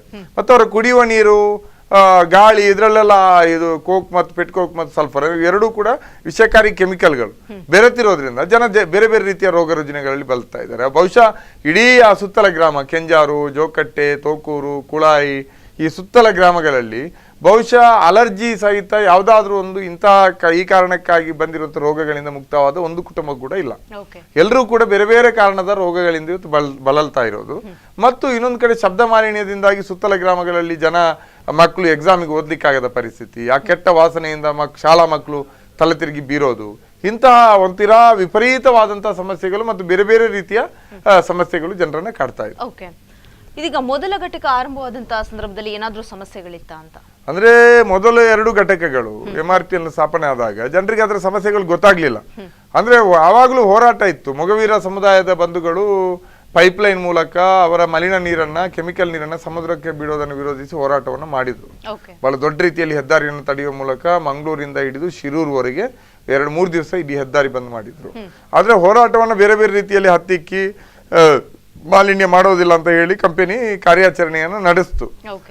ಆವಾಗ ಇಲ್ಲ ಅಂತ ಏನಿಲ್ಲ, ಸುತ್ತಲ ಬೇರೆ ಬೇರೆ ಕುತ್ತತ್ತೂರು ಈ ಭಾಗದ, ಸೂರಿಂಜೆ ಭಾಗದ ಕೃಷಿ ಭೂಮಿಗಳಿಗೆ ಕೆಮಿಕಲ್ ಯುಕ್ತ ಮಲಿನ ನೀರು ಅಂತರ್ಜಲದ ಮೂಲಕ ಹರಿದಿದ್ದು ಬಹಳ ಕಾಲ ಮಾಧ್ಯಮಗಳಲ್ಲಿ ಸುದ್ದಿ ಆಗಿದೆ. ಆ ಮೂಲಕ ಅಲ್ಲಿಯ ಕೃಷಿ ಭೂಮಿಗಳು ಬರಡಾಗಿದೆ. ಮತ್ತು ಅಲ್ಲಿಯ ಕುಡಿಯುವ ನೀರುಗಳಿಗೆ ಈ ಅಂಶಗಳೆಲ್ಲ ಸೇರಿರೋದ್ರಿಂದ ಕುಡಿಯುವ ನೀರು ಕೂಡ ವಿಷಯುಕ್ತ ಆಗಿದೆ ಸುತ್ತಲಿನ ಗ್ರಾಮಗಳಿದ್ದು. ಮತ್ತು ಅದರ ಜೊತೆಯಲ್ಲಿ ಅಲ್ಲಿಯ ಜಲಮೂಲಗಳೇನಿದೆ, ನಮ್ಮ ಇಲ್ಲಿಯ ಫಲ್ಗುನಿ ನದಿಯನ್ನು ಬಂದು ಸೇರುವ ಆ ಕಡೆ ನಂದಿನಿ ನದಿಯನ್ನ ಸೇರುವಂತ ಜಲಮೂಲಗಳೇನಿದೆ ಇವುಗಳು ಕೂಡ ಮಲಿನಗೊಂಡಿರೋದ್ರಿಂದ ಆ ನದಿಗಳಲ್ಲಿಯೂ ಕೂಡ ಈ ಮಲಿನ ನೀರು ಹರಿದು ಸಮುದ್ರವನ್ನ ಸೇರ್ತಾ ಇದೆ. ಮತ್ತು ಇವರ ETP ಪ್ಲಾಂಟ್ಗಳಿಂದ ಬರುವಂತ ನೀರು ಅವರು ಪುನರ್ಬಳಕೆ ಮಾಡುವಷ್ಟು ಶುದ್ಧ ಅಂತ ಹೇಳ್ತಾರೆ, ಆದ್ರೆ ನಮಗೆ ಅದರ ನಂಬಿಕೆ ಇಲ್ಲ. ಅವರು ಅದನ್ನ ಪುನರ್ಬಳಕೆ ಮಾಡೋದ್ರ ಬದಲಿಗೆ ಸಮುದ್ರಕ್ಕೆ ಹರಿಬಿಡ್ತಾ ಇದ್ದಾರೆ. ಅದರಿಂದಾಗಿ ನೇರವಾಗಿ ಜನರ ಬದುಕಿಗೆ ಗೋಚರ ಆಗದೇ ಇದ್ರೂ ಕೂಡ ಇಂಡೈರೆಕ್ಟ್ ಆಗಿ ಅಂದ್ರೆ ಜನರ ಗಮನಕ್ಕೆ ಬಾರದ ರೀತಿಯಲ್ಲಿ ನಮ್ಮ ಪರಿಸರ ಬೇಕಾದಷ್ಟು ಮಲಿನಗೊಂಡಿದೆ. ಆದ್ರೆ ಅದು ನೇರವಾಗಿ ಗಮನಕ್ಕೆ ಬಂದದ್ದು ಮಾತ್ರ 3ನೇ ಹಂತದ ಘಟಕ ಆರಂಭ ಆದ ನಂತರ. ಇದು ಸಮಸ್ಯೆ. ಈಗ ಅವರು 4ನೇ ಹಂತಕ್ಕೆ ಹೋಗ್ತಾ ಇರುವಾಗ ಮತ್ತೆ 1000 ಎಕರೆ ಕೃಷಿ ಭೂಮಿ ಪಡಿತಾ ಇರೋದ್ರಿಂದ ಈಗಾಗಲೇ ನಮ್ಮ ಕಡೆ ಬೇರೆಲ್ಲಾ ಕಡೆಗಳಿಗಿಂತಲೂ ಹೆಚ್ಚುವರಿ ತಾಪಮಾನ ಇದೆ. ಓಕೆ, 3ನೇ ಈ ಒಂದು ಘಟಕ ಆದಂತಹ ಸಂದರ್ಭದಲ್ಲಿ ಒಂದಿಷ್ಟು ಅವಾಗ ಗೊತ್ತಾಯ್ತು ಈ ಒಂದು ವಿಷಕಾರಿ ಪೌಡರ್ ಇದೆ ಅನ್ನುವಂಥದ್ದು. ಆ ಸಂದರ್ಭದಲ್ಲಿ ಏನಾದ್ರು ಪರಿಹಾರ ಕೊಡುವಂತಹ ಪ್ರಯತ್ನ ಮಾಡಿದ್ರ ಅಂತ? ಇಲ್ಲ, ಅವರಂದ್ರೆ ದಿಕ್ಕು ತಪ್ಪಿಸುವ ಪ್ರಯತ್ನವನ್ನೇ ಮಾಡಿದ್ರು. ಮೊದಲೆಲ್ಲರೂ ಎಲ್ಲ ಜನ ಏನ್ ತಿಳ್ಕೊಂಡಿದ್ದು ಇದರಲ್ಲಿ ಪೆಟ್ರೋಲ್ ಆಗತ್ತೆ, ಡೀಸೆಲ್ ಆಗತ್ತೆ ಅಂತ. ಆದ್ರೆ ಇದರಲ್ಲಿ 100ಕ್ಕೂ ಹೆಚ್ಚು ನಮೂನೆಯ ಪೆಟ್ರೋಕೆಮಿಕಲ್ ಪ್ರಾಡಕ್ಟ್ಗಳಾಗತ್ತೆ. ಅದರಲ್ಲಿ ಕೋಕು ಸಲ್ಫರ್ ಕೂಡ ಒಂದು, ಅದು ಕೋಕು ಸಲ್ಫರ್ ಅನ್ನುವಂಥದ್ದು 2 ಪ್ರಾಡಕ್ಟ್ಗಳು. ಅದರಿಂದ ಅವರು ಪರಿಹಾರ ಕೊಡುವಂತ ಪ್ರಯತ್ನವನ್ನು ಮಾಡಲಿಲ್ಲ. ನಾವು ಹೋರಾಟ ಮಾಡಿದಾಗ ಜನ ಸುಮ್ಮನೆ ಪ್ರತಿಭಟನೆ ಮಾಡ್ತಾ ಇದ್ದಾರೆ. ಅದು ನಮ್ಮ ಹಾರುಬೂದಿ ಅಲ್ಲ, ಅದು ರಸ್ತೆಯಲ್ಲಿ ವಾಹನಗಳ ಓಡಾಟದಿಂದ ಆಗಿರುವಂತಹ ಧೂಳು. ಮತ್ತು ಜನ ಸುಮ್ಮನೆ ಬೇರೆ ಬೇರೆ ಉದ್ದೇಶ ಇಟ್ಕೊಂಡು ನಮ್ಮ ವಿರುದ್ಧ ಆರೋಪವನ್ನು ಮಾಡ್ತಾ ಇದ್ದಾರೆ. ನಮ್ಮಿಂದ ಯಾವ ಮಲಿನತೆ ಕೂಡ ಇಲ್ಲ, ನಾವೆಲ್ಲವೂ ನಿಯಮಗಳ ಬದ್ಧವಾಗಿ ಮಾಡ್ತಾ ಇದ್ದೀವಿ ಮತ್ತು ನಾವು ಇಷ್ಟು ಜನರಿಗೆ ನಮ್ಮ ದುಡ್ಡನ್ನು ಖರ್ಚು ಮಾಡ್ತಾ ಇದ್ದೀವಿ ಅಂತ ಹೇಳಿ ಹೋರಾಟಗಳ ಮೇಲೆ ಆರೋಪ ಮಾಡಿ ನಮ್ಮ ಬಾಯಿ ಮುಚ್ಚಿಸುವ ಮತ್ತು ಜನರನ್ನು ನಂಬಿಸುವ ಪ್ರಯತ್ನವನ್ನು ಮಾಡಿದ್ರು. ಆದ್ರೆ ನಮ್ಮ ನಿರಂತರ ಹೋರಾಟ ಮತ್ತು ನಾವು ಕೊಟ್ಟಂತ ಆಧಾರಗಳು, ಜನರ ಮುಂದೆ, ಸಾರ್ವಜನಿಕರ ಮುಂದೆ, ಸರ್ಕಾರದ ಮುಂದೆ ಇಟ್ಟಂತಹ ಆಧಾರಗಳು ಮತ್ತು ಮಾಧ್ಯಮಗಳಲ್ಲಿ ಅವು ಪಡೆದಂತಹ ಒಂದು ಪ್ರಚಾರ, ನಿಮ್ಮ ಮಾಧ್ಯಮವು ಬಹಳ ದೊಡ್ಡ ಕೊಡುಗೆಯನ್ನು ಕೊಟ್ಟಿದೆ ನಮ್ಮ ಹೋರಾಟಕ್ಕೆ. ಅದರಿಂದಾಗಿ ಕೊನೆಗೆ ಹೋರಾಟ ತೀವ್ರತೆ ಪಡಿತು, ಜನಾಭಿಪ್ರಾಯ ರೂಪುಗೊಳ್ಳಲಿಕ್ಕೆ ಶುರುವಾಯಿತು. ಆಮೇಲೆ ಅವರು ಒಪ್ಕೊಂಡ್ರು, ನಮ್ ಕೆಲವು ತಪ್ಪುಗಳಾಗಿದೆ, ಅದನ್ನು ಸರಿಪಡಿಸ್ತೀವಿ ಅಂತ. ಆದ್ರೆ ಪರಿಹಾರವನ್ನು ಯಾವುದನ್ನು ಅವ್ರು ಮಾಡ್ತಾ ಇಲ್ಲ. ಅದರ ಬದಲಿಗೆ ನಾವು ಮಾಡ್ತಾ ಇದ್ದೀವಿ, ಶಬ್ದ ಮಾಲಿನ್ಯ ತಡಿಲಿಕ್ಕೆ ಸರ್ಕಾರದ ಆದೇಶದ ಪ್ರಕಾರ ನಾವೀಗ ಸೈಲೆನ್ಸರ್ ಅಳವಡಿಸಿದೀವಿ ಅಂತ ಹೇಳ್ತಾ ಇದ್ದಾರೆ. ಆದ್ರೆ ಜೋಕಟ್ಟೆ ಆ ಭಾಗಕ್ಕೆ ಹೋದ್ರೆ ಶಬ್ದ ಮಾಲಿನ್ಯ ಅದೇ ರೀತಿ ಇದೆ, ಗೊತ್ತಾಯ್ತಲ್ಲ. ಈ ರೀತಿಯಲ್ಲಿ ಇನ್ನೀಗ ETP ಪ್ಲಾಂಟ್ ಮಾಡ್ಬೇಕು, ಯಾಕಂದ್ರೆ ಕೆಟ್ಟ ವಾಸನೆಯಿಂದ ಬಲಳುವ ಜನರನ್ನು ಅದರಿಂದ ಪಾರ್ ಮಾಡ್ಲಿಕ್ಕೆ ಹೊಸ ಟೆಕ್ನಾಲಜಿಯಿಂದ ETP ಪ್ಲಾಂಟ್ ಮಾಡಿ ಅಂತ ಸರ್ಕಾರ ಆದೇಶ ಕೊಟ್ಟಿದೆ. ಇಷ್ಟರವರೆಗೆ 2 ವರ್ಷ ಆಯ್ತು ಆದೇಶ ಕೊಟ್ಟು, ಅದರಲ್ಲಿ ಒಂದು ಸಣ್ಣ ಪ್ರಯತ್ನವನ್ನು ಕೂಡ ಅವ್ರು ಮಾಡಿಲ್ಲ. ಓಕೆ, ಮುಖ್ಯವಾಗಿ ಸರ್ಕಾರ ಹೊರಡಿರುವಂತಹ ಅಥವಾ ಯಾವೆಲ್ಲ ಆದೇಶಗಳನ್ನ ಧಿಕ್ಕರಿಸಿದ್ದಾರೆ ಅಂತ ಒಟ್ಟು ನಾವು ಕೇಳಿರೋದೇನೆಂದ್ರೆ, ನೀವು ಈ ಕೆಮಿಕಲ್, ವಿಷಕಾರಿ ಕೆಮಿಕಲ್ ಇರುವಂತ ಕೈಗಾರಿಕೆಯನ್ನು ಇಲ್ಲಿಂದ ಶಿಫ್ಟ್ ಮಾಡಿ, ಅವರಿಗೆ ಯಾವುದೇ ರೀತಿಯಲ್ಲಿ ಕೂಡ ಮಾನ್ಯತೆ ಕೊಡಬಾರ್ದು ಅಂತ ನಾವು ಕೇಳಿದ್ವಿ. ಆದ್ರೆ ನಮ್ಮ ಹೋರಾಟದ ಶಕ್ತಿ, ಜನರ ಸಾಮರ್ಥ್ಯಗಳನ್ನ ಪರಿಗಣಿಸಿ ಕೊನೆಗೆ ಆ ಬೇಡಿಕೆಯನ್ನು ಹಿಂದಕ್ಕೆ ಪಡೆದು ಕನಿಷ್ಠ ಆ ಪ್ರದೇಶದಲ್ಲಿ ಜನರನ್ನ ಮಾಲಿನ್ಯ ಮುಕ್ತ ಮಾಡ್ಲಿಕ್ಕೆ ಕ್ರಮ ಕೈಗೊಳ್ಳಿ ಅಂತ ಹೇಳುವಾಗ 6 ಅಂಶಗಳು. ಒಂದು, ಶಬ್ದ ಮಾಲಿನ್ಯವನ್ನ ಕಂಟ್ರೋಲ್ ಮಾಡ್ಲಿಕ್ಕೆ ಅದಕ್ಕೆ ಸೈಲೆನ್ಸರ್ ಅಳವಡಿಸೋದು. ಇನ್ನೊಂದು, ಊರಿಡೀ ಸುರಿಯುವಂತ ಕೋಕ್ ಪೌಡರ್ ಅನ್ನು ತಡಿಲಿಕ್ಕೆ ಡೈವರ್ಟರ್ ಅನ್ನು ಅಳವಡಿಸೋದು, ಜರ್ಮನ್ ಮಾಡೆಲ್ ಡೈವರ್ಟರ್ ಅನ್ನು ಅಳವಡಿಸೋದು. ಮತ್ತೆ ಅಲ್ಲಿ ಕೋಕ್ ಸೈಲೋಸ್ ಇದೆ, ಅಂದ್ರೆ ಕೋಕ್ ಪ್ರಾಡಕ್ಟ್ ಆಗುವ ಸ್ಥಳದಿಂದ ಅದು ಸೀದಾ ಇದರಲ್ಲಿ ಅವರ ಯಂತ್ರಗಳ ಮೂಲಕ ಬಂದು ವಾಹನಗಳಿಗೆ ಡಂಪ್ ಆಗೋದು. ಅಲ್ಲಿ ತೆರೆದ ಯಾರ್ಡ್ ಇತ್ತು ಮತ್ತು ಮುಚ್ಚಿದ ಯಾರ್ಡ್ ನಲ್ಲಿಯೂ ಕೂಡ ನಡೀತಾ ಇತ್ತು. ಇವುಗಳನ್ನ ಶಿಫ್ಟ್ ಮಾಡಬೇಕು ಅಲ್ಲಿಂದ. ಆ ಸೈಲೋಸ್ ಅನ್ನ ಊರಿನಿಂದ ಒಂದು 1/2-3 ಕಿಲೋಮೀಟರ್ ಒಳಭಾಗಕ್ಕೆ ಅದನ್ನ ಶಿಫ್ಟ್ ಮಾಡಬೇಕು ಅನ್ನುವಂಥದ್ದು. ಮತ್ತೆ ಸಲ್ಫರ್ ವಾಪನ್ ಯಾರ್ಡ್ ಏನಿದೆ ಅದನ್ನ ಅಲ್ಲಿಂದ ಬದಲಾಯಿಸಿ ಅದನ್ನ ಕ್ಲೋಸಿಂಗ್ ಯಾರ್ಡ್, ಮುಕ್ತವಾಗಿರುವಂತನ್ನ ಬಂದ್ ಮಾಡಬೇಕು ಅನ್ನುವಂಥದ್ದು. ಅದಲ್ಲದೆ ಇನ್ನು 2 ಬಹಳ ಮುಖ್ಯವಾದದ್ದು, ಒಂದು ETP ಪ್ಲಾಂಟ್ಗಳನ್ನ ಹೊಸ ಟೆಕ್ನಾಲಜಿಯಲ್ಲಿ ಮಾಡುವ ಮೂಲಕ ಕಂಪನಿ ಒಳಭಾಗಕ್ಕೆ ಅದನ್ನು ಸರಿಸಿ ಮಾಲಿನ್ಯ, ಈ ಕೆಟ್ಟ ವಾಸನೆಯಿಂದ ಜನರನ್ನ ಪಾರು ಮಾಡೋದು. ಅದೆಲ್ಲದಕ್ಕಿಂತ ಮುಖ್ಯ, ಇವರು ನಿಯಮಗಳ ಪ್ರಕಾರ 35% ಇದು ಮಾಡಬೇಕು, ಏನು ಪ್ಲಾಂಟೇಶನ್, ಕಾಡು ನೆಡಬೇಕು, ಗ್ರೀನ್ ಬೆಲ್ಟ್ ಮಾಡಬೇಕು. ಇವರು ಮಾಡಿಲ್ಲ, ವಂಚನೆ ಮಾಡಿದ್ದಾರೆ. ಅದರಲ್ಲಿ 27 ಎಕರೆ ಲ್ಯಾಂಡೇ ಕಡಿಮೆ ಇದೆ ಅವರಿಗೆ. ಅದರಿಂದ ಆ 27 ಎಕರೆ ಲ್ಯಾಂಡ್ ಅನ್ನು ತೆಗೆದು ಗ್ರೀನ್ ಬೆಲ್ಟ್ ಮಾಡಬೇಕು. ಅದು ತೆಗೆದು ಗ್ರೀನ್ ಬೆಲ್ಟ್ ಮಾಡುವಾಗ ನೇರವಾಗಿ ಬಾಧಿತ ಪ್ರದೇಶ ಏನಿದೆ, ಹೆಚ್ಚಾಗಿ ಬಾಧಿತ ಆ ಪ್ರದೇಶದ ಜನರನ್ನು ಅಲ್ಲಿಂದ ಒಕ್ಕಲೆಬ್ಬಿಸಿ ಆ ಭಾಗದಲ್ಲಿ ಊರು ಮತ್ತು ಕಂಪನಿ ಮಧ್ಯೆ ಈ ಗ್ರೀನ್ ಬೆಲ್ಟ್ ಅನ್ನು ಮಾಡುವ ಮೂಲಕ ನೇರವಾಗಿ ಬಾಧನೆಗೊಳಗಾಗಿರುವ ಜನರನ್ನು ಅಲ್ಲಿಂದ ಶಿಫ್ಟ್ ಮಾಡಬೇಕು ಮತ್ತು ಅಲ್ಲಿ ಗ್ರೀನ್ ಬೆಲ್ಟ್ ಅನ್ನು ಬೆಳೆಸುವ ಮೂಲಕ ಊರನ್ನ, ಕಂಪನಿಯನ್ನು ಬೇರ್ಪಡಿಸಬೇಕು ಅನ್ನೋದು ಆದೇಶ. ಈ 6 ಅಂಶಗಳು. ಈ ಎಲ್ಲ ಅಂಶಗಳನ್ನ ಅವರು ಪಾಲಿಸಲಿಲ್ಲ. ಸರ್ಕಾರದ ಆದೇಶ, ಗೆಜೆಟ್ ನೋಟಿಫಿಕೇಶನ್, ಅದು ಕೂಡ ಕಂಪನಿಯೊಂದಿಗೆ ಚರ್ಚೆ ಮಾಡಿ ಅವರ ಒಪ್ಪಿಗೆಯನ್ನು ಪಡೆದು ತಂದಿರೋದು, ಅವರ ಮೇಲೆ ಹೇರಿರೋದಲ್ಲ ಇದು. ಆದ್ರೂ ಕೂಡ ಅವರು ಅದನ್ನು ಪಾಲಿಸ್ತಾ ಇಲ್ಲ, ಸುಮ್ಮನೆ ಏನಾದ್ರೂ ನೆಪಗಳನ್ನ ಹೇಳ್ತಾರೆ. ಅದೇ ಸಂದರ್ಭದಲ್ಲಿ 4ನೇ ಹಂತದಲ್ಲಿ ಭೂಮಿ ಪಡೀಲಿಕ್ಕೆ ಅವರು ಬಹಳ ಒಂದು ಯುದ್ಧ ಸನ್ನದ್ಧ ಸ್ಥಿತಿಯಲ್ಲಿ ಕೆಲಸವನ್ನ ಮಾಡ್ತಾ ಇದ್ದಾರೆ. ಓಕೆ, ಮುಖ್ಯವಾಗಿ ಈ ಒಂದು ಕೋಕ್ ಘಟಕವನ್ನ ಆರಂಭಿಸಿದಂತ ಸಂದರ್ಭದಲ್ಲಿ ಒಂದಿಷ್ಟು ಹೋರಾಟಗಳೆಲ್ಲ ಆಯ್ತು. ಆ ಸಂದರ್ಭದಲ್ಲಿ ಉದ್ಯೋಗ ಸೃಷ್ಟಿ ಕೂಡ ಕೇಳಿ ಬಂತು. ಹೌದು, MRPL ಬರುವ ಸಂದರ್ಭದಲ್ಲಿ ಅಂದ್ರೆ ಒಂದು 25-30 ವರ್ಷಗಳಿಂದ ಹಿಂದೆ ಕೈಗಾರಿಕೆ ಬರಬೇಕು ಅನ್ನುವಂಥದ್ದು ಜನರ ಕನಸಾಗಿತ್ತು. ಯಾಕೆಂದ್ರೆ MCF ಕುದುರೆ ಮುಖದಿಂದ ಒಂದಿಷ್ಟು ಉದ್ಯೋಗಗಳು ಸೃಷ್ಟಿಯಾಗಿತ್ತು. ಆದ್ರೆ ನಮ್ಮ ಜನರಿಗೆ ಅದರ ಬಗ್ಗೆ ಅಷ್ಟು ಆಸಕ್ತಿ ಅಥವಾ ತಿಳುವಳಿಕೆ ಇಲ್ದಿರೋದ್ರಿಂದ ಅದು ಪರ ಜಿಲ್ಲೆ ಪರ ರಾಜ್ಯಗಳ ಜನರ ಪಾಲಾಗಿತ್ತು ಉದ್ಯೋಗ. ಆವಾಗ ಇನ್ನಷ್ಟು ದೊಡ್ಡ ಕೈಗಾರಿಕೆಗಳು ಅಂದ್ರೆ ಪೆಟ್ರೋಕೆಮಿಕಲ್ ಕೈಗಾರಿಕೆಗಳು ಬಂದ್ರೆ ಆವಾಗ ಅವರೊಂದು ಲಕ್ಷ ಉದ್ಯೋಗ ಸೃಷ್ಟಿ ಆಗುತ್ತೆ, ಮುಂದಕ್ಕೆ ಹೊಸ ಹೊಸ ಪ್ರಾಡಕ್ಟ್ಗಳು ಬರುವಾಗ ಅಂತ ಭರವಸೆ ನೀಡಿದ್ರು. ಅದರಿಂದ ಬಹಳ ಆಸೆ ಇತ್ತು. ಅಂದ್ರೆ 1 ಲಕ್ಷ ಉದ್ಯೋಗ ಸೃಷ್ಟಿ ಆಗುತ್ತೆ ಅಂದ್ರೆ ನಮ್ಮ ಈ ಭಾಗದ ಯುವ ಜನರು, ಜಿಲ್ಲೆಯ ಯುವ ಜನರು ಗಲ್ಫ್ ರಾಷ್ಟ್ರಗಳಿಗೋ, ಬಾಂಬೆ, ಮಹಾರಾಷ್ಟ್ರ, ನಾಸಿಕ್ಕು ಇಂಥ ಬೇರೆ ಬೇರೆ ನಗರಗಳಿಗೋ, ಬೆಂಗಳೂರಿಗೋ ವಲಸೆ ಹೋಗೋದು ತಪ್ಪತ್ತೆ. ನಮ್ಮ ಊರಲ್ಲೇ ನಾವೊಂದು ಸ್ವತಂತ್ರವಾದಂಥ ಉದ್ಯೋಗದ ಮೂಲಕ ಒಂದು ಒಳ್ಳೆಯ ಜೀವನವನ್ನ ಕಾಣ್ಬೋದು ಅನ್ನೋಂಥ ಕನಸಿತ್ತು. ಅದರಿಂದ ಕೈಗಾರಿಕೆಯನ್ನು ಯಾರು ವಿರೋಧ ಮಾಡಲಿಲ್ಲ. ಒಂದು ಮೀನುಗಾರಿಕೆಗೆ ಅದು ಸಮಸ್ಯೆ ಆಗ್ತದೆ ಅಂತ ಮೊಗವೀರ ಬಂಧುಗಳನ್ನು ಮಾಡಿದ್ದು ಹೋರಾಟ ಬಿಟ್ರೆ ಇಡೀ ಜಿಲ್ಲೆಯ ಜನ ಅದಕ್ಕೆ ಒಂದು ರೀತಿಯ ಬೆಂಬಲವನ್ನ ಕೊಟ್ಟಿದ್ರು. ಆದ್ರೆ ದಿನಗಳೆದಂತೆ ನಮ್ಮ ಉದ್ಯೋಗದ ಇದು ಕನಸು ಹಾಳಾಯ್ತು. ಅದರಿಂದಾಗಿ ನೀವು ಉದ್ಯೋಗ ಕೊಡ್ಲಿಲ್ಲ ಅಂದ್ರೆ ಮತ್ತೆ ಯಾಕೆ ಬರ್ತೀರಿ ಅಂತ SEZ ಆರಂಭ ಆಗುವಾಗ ಜನ ಪ್ರಶ್ನೆ ಮಾಡಿದ್ರು. ಆವಾಗ್ಲೂ ಕೂಡ ಇವರೇನು ಭರವಸೆ ಕೊಟ್ರು ಅಂದ್ರೆ ಮತ್ತೆ 1 ಲಕ್ಷ ಉದ್ಯೋಗ ಸೃಷ್ಟಿ ಆಗುತ್ತೆ SEZ ನಲ್ಲಿ ಅಂತ ಹೇಳಿದ್ರು. ಈಗ ನಾವು ಒಟ್ಟು ನೋಡ್ತಾ ಇರುವಾಗ ಜನರಿಗೆ ಇದ್ದದ್ದೇನೆಂದ್ರೆ ಕೈಗಾರಿಕೆಯಲ್ಲಿ ಇಷ್ಟು ಮಾಲಿನ್ಯ ಬರುತ್ತೆ ಅಂತ ಗೊತ್ತಿರಲಿಲ್ಲ. ಪೆಟ್ರೋಕೆಮಿಕಲ್ ಹಬ್ಬಗಳು ಇಷ್ಟು ಅಪಾಯಕಾರಿಯಾದಂಥ ಮಾಲಿನ್ಯವನ್ನ ತರ್ತವೆ ಅಂತ ಗೊತ್ತಿರಲಿಲ್ಲ. ಮತ್ತು ಪಬ್ಲಿಕ್ ಸೆಕ್ಟರ್ ಕಂಪನಿಗಳು ಈ ರೀತಿಯಲ್ಲಿ ನಿಯಮಗಳನ್ನ ಗಾಳಿಗೆ ತೂರಿ ಮಾಲಿನ್ಯವನ್ನ ಸೃಷ್ಟಿ ಮಾಡ್ತದೆ ಅಂತಲೂ ಕೂಡ ಅಂದಾಜಿರಲಿಲ್ಲ. ಅದರ ಜೊತೆಯಲ್ಲಿ ಉದ್ಯೋಗ ಸೃಷ್ಟಿ ಮಾಡ್ಬೋದು. ಯಾಕಂದ್ರೆ ಲಕ್ಷ ಕೋಟಿಗಳನ್ನ ಬಂಡವಾಳ ಹೂಡುವಾಗ ಅಷ್ಟೇ ಪ್ರಮಾಣದಲ್ಲಿ ಉದ್ಯೋಗ ಸೃಷ್ಟಿ ಆಗತ್ತೆ ಅಂತ ತಿಳ್ಕೊಂಡಿದ್ರು. ಆದ್ರೆ ಈ ಮೂರೂ ಆಗ್ಲಿಲ್ಲ. ಒಂದು ಕಡೆ ಮಾಲಿನ್ಯವನ್ನ ನಿಯಮಗಳನ್ನ ಪಾಲಿಸದಿರೋದ್ರಿಂದ ಮಾಲಿನ್ಯದ ಪ್ರಮಾಣ ಹೆಚ್ಚಾಯಿತು, ನೀರಿನ ಸಮಸ್ಯೆಗಳು ಬಂತು. ನೇತ್ರಾವತಿಯ ನೀರನ್ನೇ ನಮ್ಮ ಅಣೆಕಟ್ಟಿನ ನೀರಿನಿಂದ ನಾವು ಕುಡಿಲಿಕ್ಕೆ ಎಷ್ಟು ಪಡಿತಾ ಇದೀವೋ ತುಂಬೆಯಿಂದ, ಅದಕ್ಕಿಂತ ಜಾಸ್ತಿ ಕೈಗಾರಿಕೆಗಳಿಗೆ ಹೋಗುತ್ತೆ. ನಮ್ಮ ನೀರು ಅವರಿಗೆ ಹೋಗ್ತಾ ಇದೆ, ಆದ್ರೆ ಉದ್ಯೋಗ ಸೃಷ್ಟಿ ಆಗ್ತಾ ಇಲ್ಲ. ಉದ್ಯೋಗ ಎಷ್ಟು ಉದ್ಯೋಗ ಸಿಕ್ಕಿದೆ? MRPL ಪ್ರಥಮ ಮತ್ತು 2ನೇ ಹಂತದಲ್ಲಿ ಕೇವಲ ಪರ್ಮನೆಂಟ್ ಉದ್ಯೋಗ ಸೃಷ್ಟಿ ಆದದ್ದು 700 ಮಾತ್ರ, 700. ಅದು ಕೂಡ ಸ್ಥಳೀಯ ಭೂಮಿ ಹೋದವರಿಗೂ ಕೂಡ ಸಿಗ್ಲಿಲ್ಲ ಎಲ್ಲ ಕೆಲಸಗಳು. ನಮ್ಗೆ ಅಂದ್ರೆ ತುಂಬಾ ನುರಿತ ಇವರು ಕಾರ್ಮಿಕರು ಬೇಕು, ತಜ್ಞ ಕಾರ್ಮಿಕರು ಬೇಕು ಅಂತ ಹೇಳ್ಕೊಂಡು ಇವರು ಹೊರ ಜಿಲ್ಲೆಗಳ ಕಾರ್ಮಿಕರನ್ನ ಅಥವಾ ನೌಕರರನ್ನ ಅವ್ರು ಸೇರಿಸ್ಕೊಂಡ್ರು, ಮಾತಾಡ್ಲಿಲ್ಲ ಜನ. ಈಗ ಮತ್ತೆ SEZ ಬಂದಾಗ್ಲೂ ಕೂಡ MRPL 2-3ನೇ ಹಂತ ವಿಸ್ತರಣೆ ಆದ್ಮೇಲೆ ಕೂಡ ನೋಡಿದ್ರೆ ಇವರು ಯಾರಿಗೂ ಉದ್ಯೋಗ ಕೊಡ್ಲಿಲ್ಲ. ಬದಲು ಒಂದಿಷ್ಟು ಉದ್ಯೋಗ ಸಿಕ್ಕಿದ್ರೆ ಅದು ಗುತ್ತಿಗೆ ಆಧಾರದಲ್ಲಿ. ಗುತ್ತಿಗೆ ಆಧಾರ ಅಂದ್ರೆ ಕಾಂಟ್ರಾಕ್ಟ್ ಬೇಸ್. ಪರ್ಮನೆಂಟ್ ವರ್ಕರ್ಸ್ 60,000 ಸಂಬಳ ಪಡಿತಾನೆ ಅಂತ ಆದ್ರೆ ಗುತ್ತಿಗೆ ಇವನು 8,000-10,000 ರೂಪಾಯಿ ಸಂಬಳ ಪಡಿತಾನೆ. ಮತ್ತೆ ಅವನಿಗೆ ಯಾವ ಸೇವಾ ಭದ್ರತೆಗಳು ಕೂಡ, ಉದ್ಯೋಗ ಭದ್ರತೆಗಳು ಕೂಡ ಇರೋದಿಲ್ಲ. ಅಂತ ಉದ್ಯೋಗ ಭದ್ರತೆ ಇಲ್ಲದ ಕೇವಲ ಈಗ ಆಧುನಿಕ ಜೀತದಾಳುವಿನ ರೀತಿಯ ಉದ್ಯೋಗಗಳಷ್ಟೇ ಸ್ಥಳೀಯ ಒಂದಿಷ್ಟು ಯುವಕರಿಗೆ ಸಿಕ್ಕಿದೆ. ಅದಿಲ್ಲ ಅಂದ್ರೆ ಕೋಕೋ ಲಾರಿಯಲ್ಲಿ ಲೋಡರ್ಸ್ ಆಗಿ ಹೋಗೋದು, ಟರ್ಪಾಲ್ ಎಳಿಲಿಕ್ಕೆ ಹೋಗೋದು, ಟ್ಯಾಂಕರ್ಗಳಿಗೆ ಬದಲಿ ಕಂಡಕ್ಟರ್ಗಳಾಗಿ ಓದುವುದು, ಅಂದ್ರೆ ಅಪಾಯಕಾರಿ ಮತ್ತು ಜೀವನ ಭದ್ರತೆ ಇಲ್ಲದಂತ ಉದ್ಯೋಗಗಳು ಸ್ವಲ್ಪ ಮಟ್ಟದಲ್ಲಿ ಸಿಕ್ಕಿದೆ. ಇದನ್ನ ನಾವು ಪ್ರಶ್ನೆ ಮಾಡೋದು. ನೀವು ಪರಿಸರವನ್ನು ಉಳಿಸೋದಿಲ್ಲ, ಉದ್ಯೋಗವನ್ನು ಸೃಷ್ಟಿ ಮಾಡೋದಿಲ್ಲ, ಕೇವಲ ನಮ್ಮ ಭೂಮಿಯನ್ನೇ ಅಷ್ಟೇ ಪಡ್ಕೊಂಡು ನಮ್ಮ ಬದುಕನ್ನು ಅತಂತ್ರಗೊಳಿಸ್ತೀರಿ, ಅಪಾಯ ಕೊಡ್ತೀರಿ ಅಂದ್ರೆ ನಿಮ್ಗೆ ಯಾಕೆ ವಿಸ್ತರಣೆಗೆ ಅವಕಾಶ ಕೊಡ್ಬೇಕು? ನಮ್ಮ ಜಿಲ್ಲೆಯಲ್ಲಿ ನೀವು ಯಾಕೆ?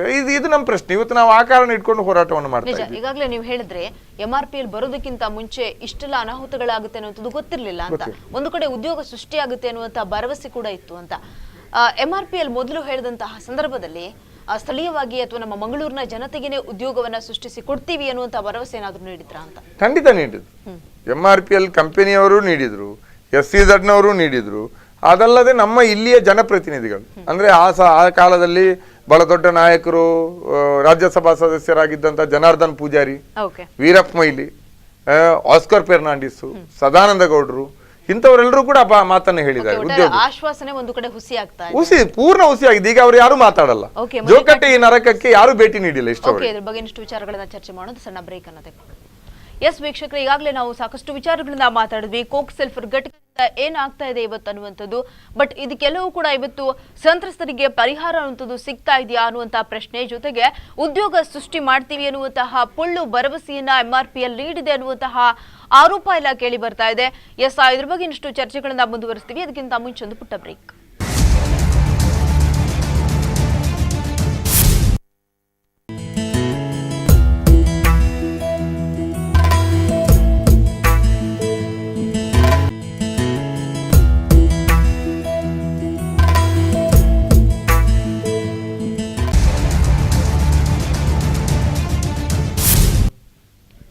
ಬ್ರೇಕ್ ನಂತರ ವಿಷಕಾರಿ ಪೌಡರ್ ವಿಶೇಷ ಕಾರ್ಯಕ್ರಮಕ್ಕೆ ಮತ್ತೆ ಸ್ವಾಗತ.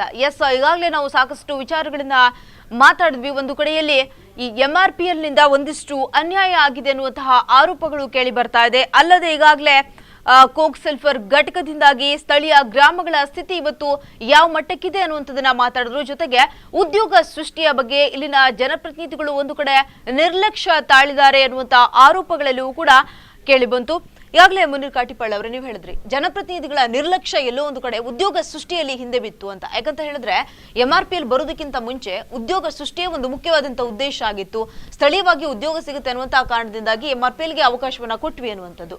ಬಟ್ ಉದ್ಯೋಗ ಸೃಷ್ಟಿಯಲ್ಲಿ ಜನಪ್ರತಿನಿಧಿಗಳ ನಿರ್ಲಕ್ಷ್ಯ ಹೇಗೆ ಅಂತ ಅಂದ್ರೆ ಭರವಸೆಗಳನ್ನ ಅಂದ್ರೆ ಆರಂಭದಲ್ಲಿ ಜನರನ್ನ ಕನ್ವಿನ್ಸ್ ಮಾಡ್ಲಿಕ್ಕೆ ಹೋರಾಟಗಳು ಹುಟ್ಟದ ರೀತಿ ನೋಡ್ಕೊಳ್ಲಿಕ್ಕೆ ಇವರೆಲ್ಲರೂ ಕೂಡ ಈ ಮಾತನ್ನು ಹೇಳಿದ್ದಾರೆ. ಉದ್ಯೋಗ ಸೃಷ್ಟಿಸ್ತದೆ, ನಮ್ಮ ಯುವಕರು ಹೊರ ದೇಶಗಳಿಗೆ ಹೊರ ರಾಜ್ಯಗಳಿಗೆ ವಲಸೆ ಹೋಗೋದು ತಪ್ಪಬೇಕು, ಬೀಡಿ ಕಟ್ಟಿ ಕಷ್ಟಪಡೋದು ತಪ್ಪಬೇಕು, ಇಂಥ ಮಾತುಗಳನ್ನೆಲ್ಲ ಹೇಳಿದ್ರು. ಆದ್ರೆ ಈಗ ಕೈಗಾರಿಕೆ ಸ್ಥಾಪನೆ ಆದ್ಮೇಲೆ ಆ ಪ್ರಶ್ನೆಯನ್ನು ಮಾತಾಡೋದೇ ಇಲ್ಲ. ಈಗ ಇವರು ದೊಡ್ಡ ಏನೋ ಗರಿಗಳ ತರ ಮಾತಾಡ್ತಾರೆ, ಅವರ ಕಿರೀಟದಲ್ಲಿರುವ ಗರಿಗಳ ತರ. ನಾವು MRPL ತಂದ್ವಿ, ನಾವು SEZ ತಂದ್ವಿ, ನಾವು ಅಷ್ಟು ಬಂಡವಾಳ ತಂದ್ವಿ ಅಂತ ಲಕ್ಷಾಂತರ ಕೋಟಿ ಬಂಡವಾಳ ತಂದಿದ್ದಾರೆ. ಆದ್ರೆ ಅದರಿಂದ ನಮ್ಮ ಜನರಿಗೆ ಏನ್ ಸಿಕ್ತು ಅನ್ನೋದ್ರ ಬಗ್ಗೆ ಮಾತಾಡಲ್ಲ. ಕನಿಷ್ಠ ಇವರು MRPL ನಲ್ಲಿ ಈಗ ವೀರಪ್ಪ ಮೊಯ್ಲಿ ಅವರು ಪೆಟ್ರೋಲಿಯಂ ಖಾತೆ ಮಂತ್ರಿ ಆಗಿದ್ರು ಲಾಸ್ಟ್ ಸರ್ಕಾರದಲ್ಲಿ. ಅದರಿಂದ ಇಷ್ಟೆಲ್ಲ ಹಣ ಅಲ್ಲಿ ಬಂದು ಎಷ್ಟು ಉದ್ಯೋಗ ಸೃಷ್ಟಿಯಾಗಿದೆ, ಜನರಿಗೆ ಸಿಗ್ಬೇಕಿತ್ತು ಏನು ಅನ್ನೋದ್ರ ಬಗ್ಗೆ ಚರ್ಚೆ ಮಾಡಲಿಲ್ಲ. ಕನಿಷ್ಠ ಇಷ್ಟೆಲ್ಲ ಬೊಬ್ಬೆ ಹೊಡಿತಾ ಇದ್ವಿ. ಒಬ್ಬನೇ ಒಬ್ಬ ಜನಪ್ರತಿನಿಧಿ ಜೋಕಟ್ಟೆ ಭಾಗದಲ್ಲಿ, ಕಲವಾರು ಭಾಗದಲ್ಲಿ, ತೋಕೂರು ಭಾಗದಲ್ಲಿ ಉಂಟಾಗಿರುವಂತಹ ನರಕ ಏನಿದೆ ಅಲ್ಲಿಗೆ ಒಮ್ಮೆ ಕೂಡ ಭೇಟಿ ಕೊಡ್ಲಿಲ್ಲ. ಆದ್ರೆ ಎಲ್ಲರೂ ಕಂಪನಿಗೆ ಹೋಗ್ತಾರೆ, ಕಂಪನಿ ವಿವಿಧ ಕಾರ್ಯಕ್ರಮಗಳಿಗೆ ಹೋಗ್ತಾರೆ, ಅಲ್ಲಿ ಭಾಗವಹಿಸ್ತಾರೆ, ಅವರ ಕೆಲಸಗಳೇನಿದೆ ಅದನ್ನು ಮಾಡ್ತಾರೆ. ನಮ್ಗಿರುವಂತಹ ಪ್ರಶ್ನೆ, ಉದ್ಯೋಗ ಸೃಷ್ಟಿ ಮಾಡ್ತೀರಿ ಅಂತ ಹೇಳಿದಿರಿ, ಯಾಕೆ ಉದ್ಯೋಗ ಸೃಷ್ಟಿ ಆಗ್ಲಿಲ್ಲ? ಅಭಿವೃದ್ಧಿ ಆಗುತ್ತೆ ಅಂತ ಹೇಳಿದ್ರಿ, ಯಾಕೆ ಅಭಿವೃದ್ಧಿ ಆಗ್ಲಿಲ್ಲ? ಅದರ ಬದಲಿಗೆ ಮಾಲಿನ್ಯ ಉಂಟಾಗ್ತಾ ಇದೆ. ಜನ ಇಷ್ಟೆಲ್ಲ ಬೊಬ್ಬೆ ಹೊಡಿತಾ ಇದ್ದಾರೆ, ನಾವು ಕೆಟ್ಟ ವಾಸನೆಯಿಂದ ಬಳಲ್ತಾ ಇದ್ದೀವಿ ಅಂತ ಸುತ್ತಲ 16 ಗ್ರಾಮಗಳ ಜನರ ಆರೋಪ. ಸ್ಥಳೀಯ ಶಾಸಕ ಮೊಯ್ದೀನ್ ಬಾಬು ಒಂದ್ಸಲಿ ಅರ್ಧರಾತ್ರಿಯಲ್ಲಿ ಪೊಲ್ಯೂಷನ್ ಕಂಟ್ರೋಲ್ ಬೋರ್ಡ್ ಅವರನ್ನು ಕರ್ಕೊಂಡು, ಕೆಲವು ಮಾಧ್ಯಮದ ಗೆಳೆಯರನ್ನು ಕರ್ಕೊಂಡು ಇಡೀ ರೌಂಡ್ ಹೊಡೆದ್ರು, ಎಲ್ಲಿಂದ ಸ್ಮೆಲ್ ಬರುತ್ತೆ ಅಂತ. ಅವರು ತಿರುಗಾಡಿದ ದಿವಸ ಸ್ಮೆಲ್ ಬರಲಿಲ್ಲ ಅಷ್ಟೇ. ಮತ್ತೆ ಯಥಾಸ್ಥಿತಿ ಇದೆ, ಮತ್ತೆ ಅದನ್ನು ಮಾತಾಡ್ಲಿಲ್ಲ. ಒಂದೆರಡು ಸಲ ಅದ್ರ ಬಗ್ಗೆ ನಾನು ಹಂಗ್ ಮಾಡಿದೆ ಹಿಂಗ್ ಮಾಡಿದೆ ಅಂತ ಸ್ಥಳೀಯ ಶಾಸಕರು ಹೇಳಿದ್ ಬಿಟ್ರೆ, ಆ ನಂತರ ಈಗ ಪರಿಸ್ಥಿತಿ ಅದೇ ರೀತಿಯಲ್ಲಿದೆ. ಗೊತ್ತಾಯ್ತಲ್ಲ? ಈಗ ನೀರಿನ ಪ್ರಶ್ನೆ, ನಮ್ಮ ಫಲ್ಗುನಿ ನದಿ ಈ ಮಟ್ಟಕ್ಕೆ ಕೆಟ್ಟು ಕೂತಿದ್ರೆ ಅದಕ್ಕೆ ಈ ಕೈಗಾರಿಕೆಗಳೇ ಕಾರಣ. ನಾವು ಫಲ್ಗುನಿ ಉಳಿಸಿ ಫಲ್ಗುನಿ ಜೀವನ ನಿಧಿ ನಾಶ ಆಗ್ತಾ ಇದೆ ಅಂತ ಮಾತಾಡ್ತಾ ಇದ್ವಿ, ಜನಪ್ರತಿನಿಧಿಗಳಿಗೆ ಅದರ ಬಗ್ಗೆ ಒಂದು ಶಬ್ದ ಕೂಡ ಮಾತಾಡಿಲ್ಲ. ಉದ್ಯೋಗ ಸೃಷ್ಟಿಯ ಪ್ರಶ್ನೆ, ಈಗಂತೂ ಉದ್ಯೋಗಕ್ಕೆ ಬಹಳ ದೊಡ್ಡ ರೀತಿಯಾದಂತಹ ಒಂದು ಬರ ಬಂದಿರುವಂತಹ ಕಾಲಘಟ್ಟದಲ್ಲಿ ನಾವಿದ್ದೀವಿ. ಒಳ್ಳೆ ಇಂಜಿನಿಯರಿಂಗ್ ಪಡೆದವರು, ಡಿಪ್ಲೊಮಾ ಮಾಡಿದವರು, ಅತ್ಯುತ್ತಮವಾದಂತಹ ವೃತ್ತಿಪರ ಕೋರ್ಸ್ಗಳನ್ನ ಮಾಡಿದವರು ಉದ್ಯೋಗ ಇಲ್ಲದೆ ಅಲ್ದಾಡ್ತಾ ಇದ್ದಾರೆ. ಎಷ್ಟೋ ಜನ ರಿಕ್ಷಾ ಓಡಿಸ್ತಾ ಇದ್ದಾರೆ, ಎಷ್ಟೋ ಜನ ಬೇರೆ ಬೇರೆ ತಮ್ಮ ವೃತ್ತಿಗೆ ಸಂಬಂಧ ಇಲ್ಲದಂತ ತಮ್ಮ ಎಜುಕೇಶನ್ಗೆ ಸಂಬಂಧ ಇಲ್ಲದಂತೆ ಉದ್ಯೋಗಗಳನ್ನ ಮಾಡ್ತಾ ಇದ್ದಾರೆ. ಏನೇನೋ ಹೊಟ್ಟೆಪಾಡು ಅಂತ ತಿರುಗಾಡ್ತಾ ಇದ್ದಾರೆ, ಹೊರ ದೇಶಗಳಿಗೆ ಹೊರ ರಾಜ್ಯಗಳಿಗೆ ಹೋಗೋ ಪ್ರಯತ್ನ ಮಾಡ್ತಾ ಇದ್ದಾರೆ. ಈಗ ಹೊರ ದೇಶಗಳಲ್ಲಿ ಕೂಡ ಪರಿಸ್ಥಿತಿ ಚೆನ್ನಾಗಿಲ್ಲದೆ ಇರೋದ್ರಿಂದ ಅಲ್ಲಿ ಕೂಡ ಉದ್ಯೋಗಗಳು ಕುಂಠಿತ ಆಗಿದೆ, ಅವಕಾಶಗಳು. ಆವಾಗ ಇವರ ಪರಿಸ್ಥಿತಿ ಏನು? ಇವರಿಗೆ ನೀವು ಒಂದ್ ಕಡೆ ಶಿಕ್ಷಣ ಪಡಿಬೇಕು ಅಂತ ಹೇಳ್ತೀರಿ, ಶಿಕ್ಷಣ ಪಡೆದ ವೃತ್ತಿಪರರಿಗೆ ಉದ್ಯೋಗ ಇಲ್ಲ. ಆವಾಗ ನೀವು ಉದ್ಯೋಗ ತರುವಂತ ರೀತಿಯಲ್ಲಿ ಆಲೋಚನೆ ಮಾಡಬೇಕಿತ್ತು. ಈಗ MRPL ಮತ್ತೆ ವಿಸ್ತರಣೆಗೆ 1000 ಎಕರೆ ಭೂಮಿ ಕೊಡ್ತಾ ಇದೀರಿ, ಅದರಿಂದ ಕೃಷಿ ನಾಶ ಆಗ್ತದೆ. ಅವಕಾಶ ಇದೆಯಾ? ವಿಸ್ತರಣೆಗೆ ಈಗಾಗಲೇ ಅವಕಾಶ ಕಲ್ಪಿಸಲಾಗಿದೆ. ಹೌದು, 1000 ಎಕರೆ ಅಂದ್ರೆ 850 ಎಕರೆ ಕೃಷಿ ಇದಕ್ಕಾಗಿ, ಕೈಗಾರಿಕೆಗಾಗಿ. ಇನ್ನು 150 ಎಕರೆ ಅವರ ಬೇರೆ ಬೇರೆ ರೀತಿಯ ಟೌನ್ಶಿಪ್ ಅದು ಇದು ಅಂತ ಮಾಡ್ಲಿಕ್ಕಾಗಿ. ಹೆಚ್ಚು ಕಮ್ಮಿ 1000 ಎಕರೆ ಭೂಮಿಗೆ ಅವರೆಲ್ಲವೂ ಕೂಡ ರೆಡಿ ಮಾಡಿ ಇಟ್ಕೊಂಡಿದ್ದಾರೆ. ಅದರ ಭಾಗವಾಗಿ ಮೊನ್ನೆ KIDBಗೆ ಸ್ಥಳೀಯ ರೈತರು ಮುತ್ತಿಗೆ ಹಾಕಿದಾಗ ಅವರ ಮೇಲೆ ಕೇಸ್, ಈಗ ಇದು ಅವರ ಮೇಲೆ ಕಾನೂನು ಉಲ್ಲಂಘನೆ, ಅಕ್ರಮ ಕೂಟ ಅನ್ನುವಂತ ನಾನ್ ಬೇಲೆಬಲ್ ಅಂದ್ರೆ ಜಾಮೀನು ರಹಿತ ಸೆಕ್ಷನ್ಗಳಡಿಯಲ್ಲಿ ಕೇಸ್ ದಾಖಲಿದೆ. ಅವರೆಲ್ಲ ಪಾಪ ಈಗ ರೈತರು ತಲೆ ತಪ್ಪಿಸ್ಕೊಂಡು ತಿರುಗಾಡುವಂತ ಸ್ಥಿತಿ ನಿರ್ಮಾಣ ಆಗಿದೆ. ಅವ್ರು ಜೈಲಿಗೆ ಹೋಗ್ಬೇಕು, ಜಾಮೀನು ಸಿಗಲ್ಲ. ಗೊತ್ತಾಯ್ತಲ್ಲ? ಆವಾಗ ಮತ್ತೆ ನೀವು 1000 ಎಕರೆ ಭೂಮಿಯನ್ನ ಕೊಡುವಂತ ಎಲ್ಲಾ ಪ್ರಯತ್ನಗಳು ನಡೆಸ್ತಾ ಇದೆ, ಎಲ್ಲಾ ವಂಚನೆಗಳು, ಎಲ್ಲಾ ಮೋಸಗಳು ಮತ್ತೆ ಹಿಂಬಾಗಿಲಲ್ಲಿ ನಡೀತಾ ಇದೆ. ಆದ್ರೆ ಆ 1000 ಎಕರೆಯಲ್ಲಿ ಬರುವಂತ ಉದ್ಯೋಗದಲ್ಲಿ, ಈ ಕೈಗಾರಿಕೆಯಲ್ಲಿ ಉದ್ಯೋಗ ಸೃಷ್ಟಿ ಆಗತ್ತೆ ಅಂತ ಮಾತಾಡಲ್ಲ, ಸ್ಥಳೀಯರಿಗೆ ಎಷ್ಟು ಉದ್ಯೋಗ ಸಿಗುತ್ತೆ ಅಂತ ಮಾತಾಡಲ್ಲ. ಹೆಚ್ಚಂದ್ರೆ ಪ್ಯಾಕೇಜ್ ಪ್ರಕಾರ ಭೂಮಿ ಕಲ್ಕೊಂಡವರಿಗೆ ಕುಟುಂಬಕ್ಕೆ ಒಂದು ಉದ್ಯೋಗ ಸಿಗ್ಬೋದು, ಸಿಕ್ಕಿದ್ರೆ. ಈ ಹಿಂದೆ ಘಟಕ ಸ್ಥಾಪನೆ ಮಾಡಿದಂತ ಸಂದರ್ಭದಲ್ಲಿ ರೈತರ ಭೂಮಿ ಏನಾದ್ರೂ ಕಳ್ಕೊಂಡಿದ್ರ ಅಂತ? ಹೌದು, ರೈತರ ಭೂಮಿ ಅಲ್ವಾ ಅದೆಲ್ಲವೂ ಕೂಡ ನಗರ ಅಲ್ಲ, ಅದೆಲ್ಲ ತೀರಾ ಗ್ರಾಮೀಣ. ಅದರಲ್ಲಿಯೂ ಕೂಡ ಅತ್ಯುತ್ತಮ 2-3 ಬೆಳೆಗಳನ್ನ ಬೆಳೀತಾ ಇದ್ದಂತ ಭೂಮಿ ಅದು. ಅಲ್ಲಿ ಅಕ್ಕಿ ಬೆಳೀತಾ ಇದ್ರು, ಅಡಿಕೆ ಬೆಳೀತಾ ಇದ್ರು, ಬೇರೆ ಬೇರೆ ತರಕಾರಿ ಬೆಳೀತಾ ಇದ್ರು, ಅತ್ಯುತ್ತಮವಾದ ಕೃಷಿ ಭೂಮಿ. ಈಗಲೂ ಕೂಡ ಅವರೇನು ಎಕ್ಕಾರು ಪೆರ್ಮುದೆಯಲ್ಲಿ 1000 ಎಕರೆ ಭೂಮಿಯನ್ನು ಗುರುತು ಮಾಡಿದಾರಲ್ಲ, ಅಲ್ಲಿ ಹೋಗಿ ನೋಡಿ, ಈಗಲೂ ಕೂಡ ಬಹಳ ಅತ್ಯುತ್ತಮವಾದಂತ ತೋಟ, ಅಕ್ಕಿ ಎಲ್ಲ ಕೂಡ ಬೆಳೆಯುವಂತ ಕೃಷಿ ಭೂಮಿ. ಆ ಭೂಮಿಯಲ್ಲಿ ಒಂದೆಷ್ಟು ಉದ್ಯೋಗಗಳಿದೆ. ಆ ಕೃಷಿಯಲ್ಲಿ ಉದ್ಯೋಗಗಳಿದೆ. ಒಂದು ಆ ಕುಟುಂಬದ 3-4 ಜನ ದುಡಿತಾರೆ. ಅದಲ್ಲದೆ ಸುತ್ತಮುತ್ತ ಕೃಷಿ ಕೂಲಿ ಕಾರ್ಮಿಕರಲ್ಲಿ ಉದ್ಯೋಗಕ್ಕೆ ಬರ್ತಾರೆ, ಅವರಿಗೆ ಉದ್ಯೋಗ ಇದೆ. ಆದ್ರೆ ನಾಳೆ ಇದೆಲ್ಲ ಹೋಗಿ ಅಲ್ಲಿ ಕೈಗಾರಿಕೆ ಬಂದ್ರೆ ನೀವು ಕೊಟ್ರೆ ಕುಟುಂಬಕ್ಕೊಂದು ಉದ್ಯೋಗ ಕೊಟ್ರೆ ಆದ್ರೆ ಬಾಕಿ ಆ ಕುಟುಂಬದವ್ರು ಎಲ್ಲಿ ಹೋಗ್ಬೇಕು? ನೀವೆಲ್ಲೋ ಸೈಟ್ ಕೊಡ್ತೀರಿ, ಅಲ್ಲಿ ಹೋಗಿ ಮನೆ ಕಟ್ಟಿ ಕೂತ್ಕೊಳ್ಬೇಕು. ಉದ್ಯೋಗಕ್ಕೆ ಏನ್ ಮಾಡ್ಬೇಕು? ಅವರು ಹೊಟ್ಟೆ ಪಾಡಿಗೆ ಏನ್ ಮಾಡ್ಬೇಕು? ಕೃಷಿ ಇಲ್ಲ, ಉದ್ಯೋಗ ನೀವು ಹೆಚ್ಚುವರಿ ಉದ್ಯೋಗ ಸೃಷ್ಟಿ ಮಾಡೋದಿಲ್ಲ. ಅದಲ್ಲದೆ ನೀವು ಭೂಮಿ ಇಲ್ಲದೆ ಇರುವಂತ ಎಷ್ಟೋ ಇದ್ದಾರೆ, 2 ಸೆಂಟ್ಸು 3 ಸೆಂಟ್ಸು 5 ಸೆಂಟ್ಸ್ ಅಲ್ಲಿ ಮನೆ ಕಟ್ಟಿ ಕೂತವ್ರು ಇದ್ದಾರೆ ಅಲ್ಲಿ, ಗೊತ್ತಾಯ್ತಲ್ಲ? ಅವರಿಗೆ ಹೆಂಗೆ ಕೊಡ್ತೀರಿ? ಬಾಡಿಗೆ ಮನೆಯಲ್ಲಿರುವವರು ಇದ್ದಾರೆ ಅಲ್ಲಿ, ಕೃಷಿ ಕೂಲಿಕಾರರು ಇದ್ದಾರೆ, ಅವರಿಗೆ ಪರ್ಯಾಯಗಳನ್ನ ಸೃಷ್ಟಿ ಮಾಡೋದಿಲ್ಲ ನೀವು. ಆದ್ರೆ ನಿಮ್ದು ಏನು ವರ್ಷಕ್ಕೆ 3,500 ಕೋಟಿ ಲಾಭ ಮಾಡಿದ್ವಿ, ಅದರಿಂದ ನಮ್ಗೆ ಇಲ್ಲಿ ಒಳ್ಳೆ ಅವಕಾಶ ಇದೆ, ನಮ್ಮ ಲಾಭ ಇನ್ನು ದುಪ್ಪಟ್ಟಾಗ್ಲಿಕ್ಕೆ ದೇಶ ಕಟ್ಟಲಿಕ್ಕೆ ಬೇಕಾಗಿ ನೀವು ಭೂಮಿ ಕೊಡಿ ಅಂತೀರಿ. ಇಂತಹ ರೀತಿಯಲ್ಲಿರುವಾಗ ನಾವು ಹೇಳುವಂಥದ್ದು ವೈಜ್ಞಾನಿಕವಾಗಿ ಆಗಬೇಕು. ನೀವು ಅಲ್ಲಿ ಉದ್ಯೋಗವನ್ನು ಸೃಷ್ಟಿ ಮಾಡೋದಾದ್ರೆ ಎಷ್ಟು ಉದ್ಯೋಗ ಮಾಡ್ತೀರಿ? ಅದರಲ್ಲಿ ನಮ್ಮ ಜಿಲ್ಲೆಯವರಿಗೆ ಸ್ಥಳೀಯರಿಗೆ ಎಷ್ಟು ಉದ್ಯೋಗ ಇದೆ ಮತ್ತು ಮಾಲಿನ್ಯ ಆಗೋದಿಲ್ಲ ಅನ್ನೋದಕ್ಕೆ ಗ್ಯಾರಂಟಿ ಏನು? ಈಗ ಹಿಂದೆ ಆಗಿರುವಂಥ ಅನುಭವದಲ್ಲಿ ಮಾಲಿನ್ಯಗಳು ಇಲ್ಲಿ ಹುಟ್ಲಾರದ ರೀತಿಯಲ್ಲಿ ಏನ್ ಮಾಡ್ತೀರಿ? ನೀರಿಗಾಗಿ ಏನ್ ಮಾಡ್ತೀರಿ? ಮತ್ತೆ ನೇತ್ರಾವತಿ ನೀರು ಪಡಿತೀರಾ? ಈಗ ಬೇಸಿಗೆ ಬಂದಂದ್ರೆ ಈ ವರ್ಷ ಏನೋ ಸ್ವಲ್ಪ ಕಡಿಮೆ ರೀತಿಯಲ್ಲಿದೆ, ಬಹುಶಃ ಇಲೆಕ್ಷನ್ ಎಫೆಕ್ಟ್ ಇರ್ಬೋದು, ಗೊತ್ತಾಯ್ತಲ್ಲ? ಕುಡಿಯುವ ನೀರಿಗಾಗಿ ಮತ್ತೆ ನಾವು ಪರದಾಡ್ತಾ ಇರುವಾಗ ನೀವು ನೇತ್ರಾವತಿಯ ನೀರನ್ನು ಮತ್ತೆ ಪಡೆದ್ರೆ ನಾವು ಕುಡಿಯುವ ನೀರಿಗೆ ಎಲ್ಲಿ ಹೋಗ್ಬೇಕು? ಅದರ ಬದಲಿಗೆ ನೀವು ನೀರಿಗೆ ಪರ್ಯಾಯ ವ್ಯವಸ್ಥೆ ಮಾಡ್ತೀರಾ? ಇಂಥ ಹಲವು ಪ್ರಶ್ನೆಗಳಿದೆ. ಈ ಹಿಂದೆ ಈಗ ಜೋಕಟ್ಟೆ ಭಾಗದಲ್ಲಿರ್ಬೋದು, ಬಜ್ಪೆ ಭಾಗದಲ್ಲಿರ್ಬೋದು ಆಗಿರುವಂಥ ಮಾಲಿನ್ಯಕ್ಕೆ ಸರ್ಕಾರ ಕೊಟ್ಟಿರುವಂಥ ಆದೇಶವನ್ನು ನೀವು ತಿರಸ್ಕರಿಸಿದ್ದೀರಿ. ಅದರಿಂದ ನಿಮ್ಮ ಮೇಲೆ ನಾವು ನಂಬಿಕೆ ಇಡೋದು ಹೇಗೆ? ಇಂತಹ ಪ್ರಶ್ನೆಗಳನ್ನ ಕೇಳಬೇಕಾಗಿರೋದು ಜನ ಅಲ್ಲ, ಜನಪ್ರತಿನಿಧಿಗಳು. ಆದರೆ ಜನಪ್ರತಿನಿಧಿಗಳು ಚುನಾವಣೆಯ ಗೆಲ್ಲುವಂತ ರಣತಂತ್ರದಲ್ಲಿ ಬ್ಯುಸಿ ಆಗಿದ್ದಾರೆ ಹೊರತು ಈ ಪ್ರಶ್ನೆಗಳ ಬಗ್ಗೆ ಮಾತಾಡ್ತಾ ಇಲ್ಲ. ನಿಜ. ಓಕೆ, ಒಂದು ಕಡೆ ಈಗಾಗಲೇ 2 ವರ್ಷ ಆದ್ರೂ ಕೂಡ ಇವತ್ತು ಕೂಡ ಪರಿಹಾರ ಅನ್ನುವಂಥದ್ದು ಸಿಕ್ಕಿಲ್ಲ ಅನ್ನುವಂತಹ ಮಾತುಗಳೆಲ್ಲ ಕೇಳಿ ಬಂತು. ಬಟ್ 2 ವರ್ಷದಿಂದ ನಡೆಸಿದಂತಹ ಹೋರಾಟಕ್ಕೆ ಅಥವಾ ಹೋರಾಟಕ್ಕೆ ಬೆಲೆ ಸಿಗದ ಹಾಗಾಯ್ತಾ ಅಂತ? ಅಂದ್ರೆ ಬೆಲೆ ಸಿಕ್ಕಿಲ್ಲ ಅನ್ನುವಂತಹದ್ದು ಒಂದು ಕಡೆ ಒಂದು ನೋವಾಗಿ ಜನರಿಗೆ ಕಾಡ್ತಾ ಇದೆ. ಅಂದ್ರೆ ನಮ್ಮ ಹೋರಾಟದಿಂದಾಗಿ ಆರಂಭದಲ್ಲಿ ಏನೂ ಇಲ್ಲ ಅಂತ ಹೇಳ್ತಾ ಇದ್ದವರು ಇದೇ ನಮ್ಮ ತಪ್ಪಾಗಿದೆ ಅಂತ ಹೇಳೋರು ಅರ್ಥಕ್ಕೆ ಬಂದ್ರು.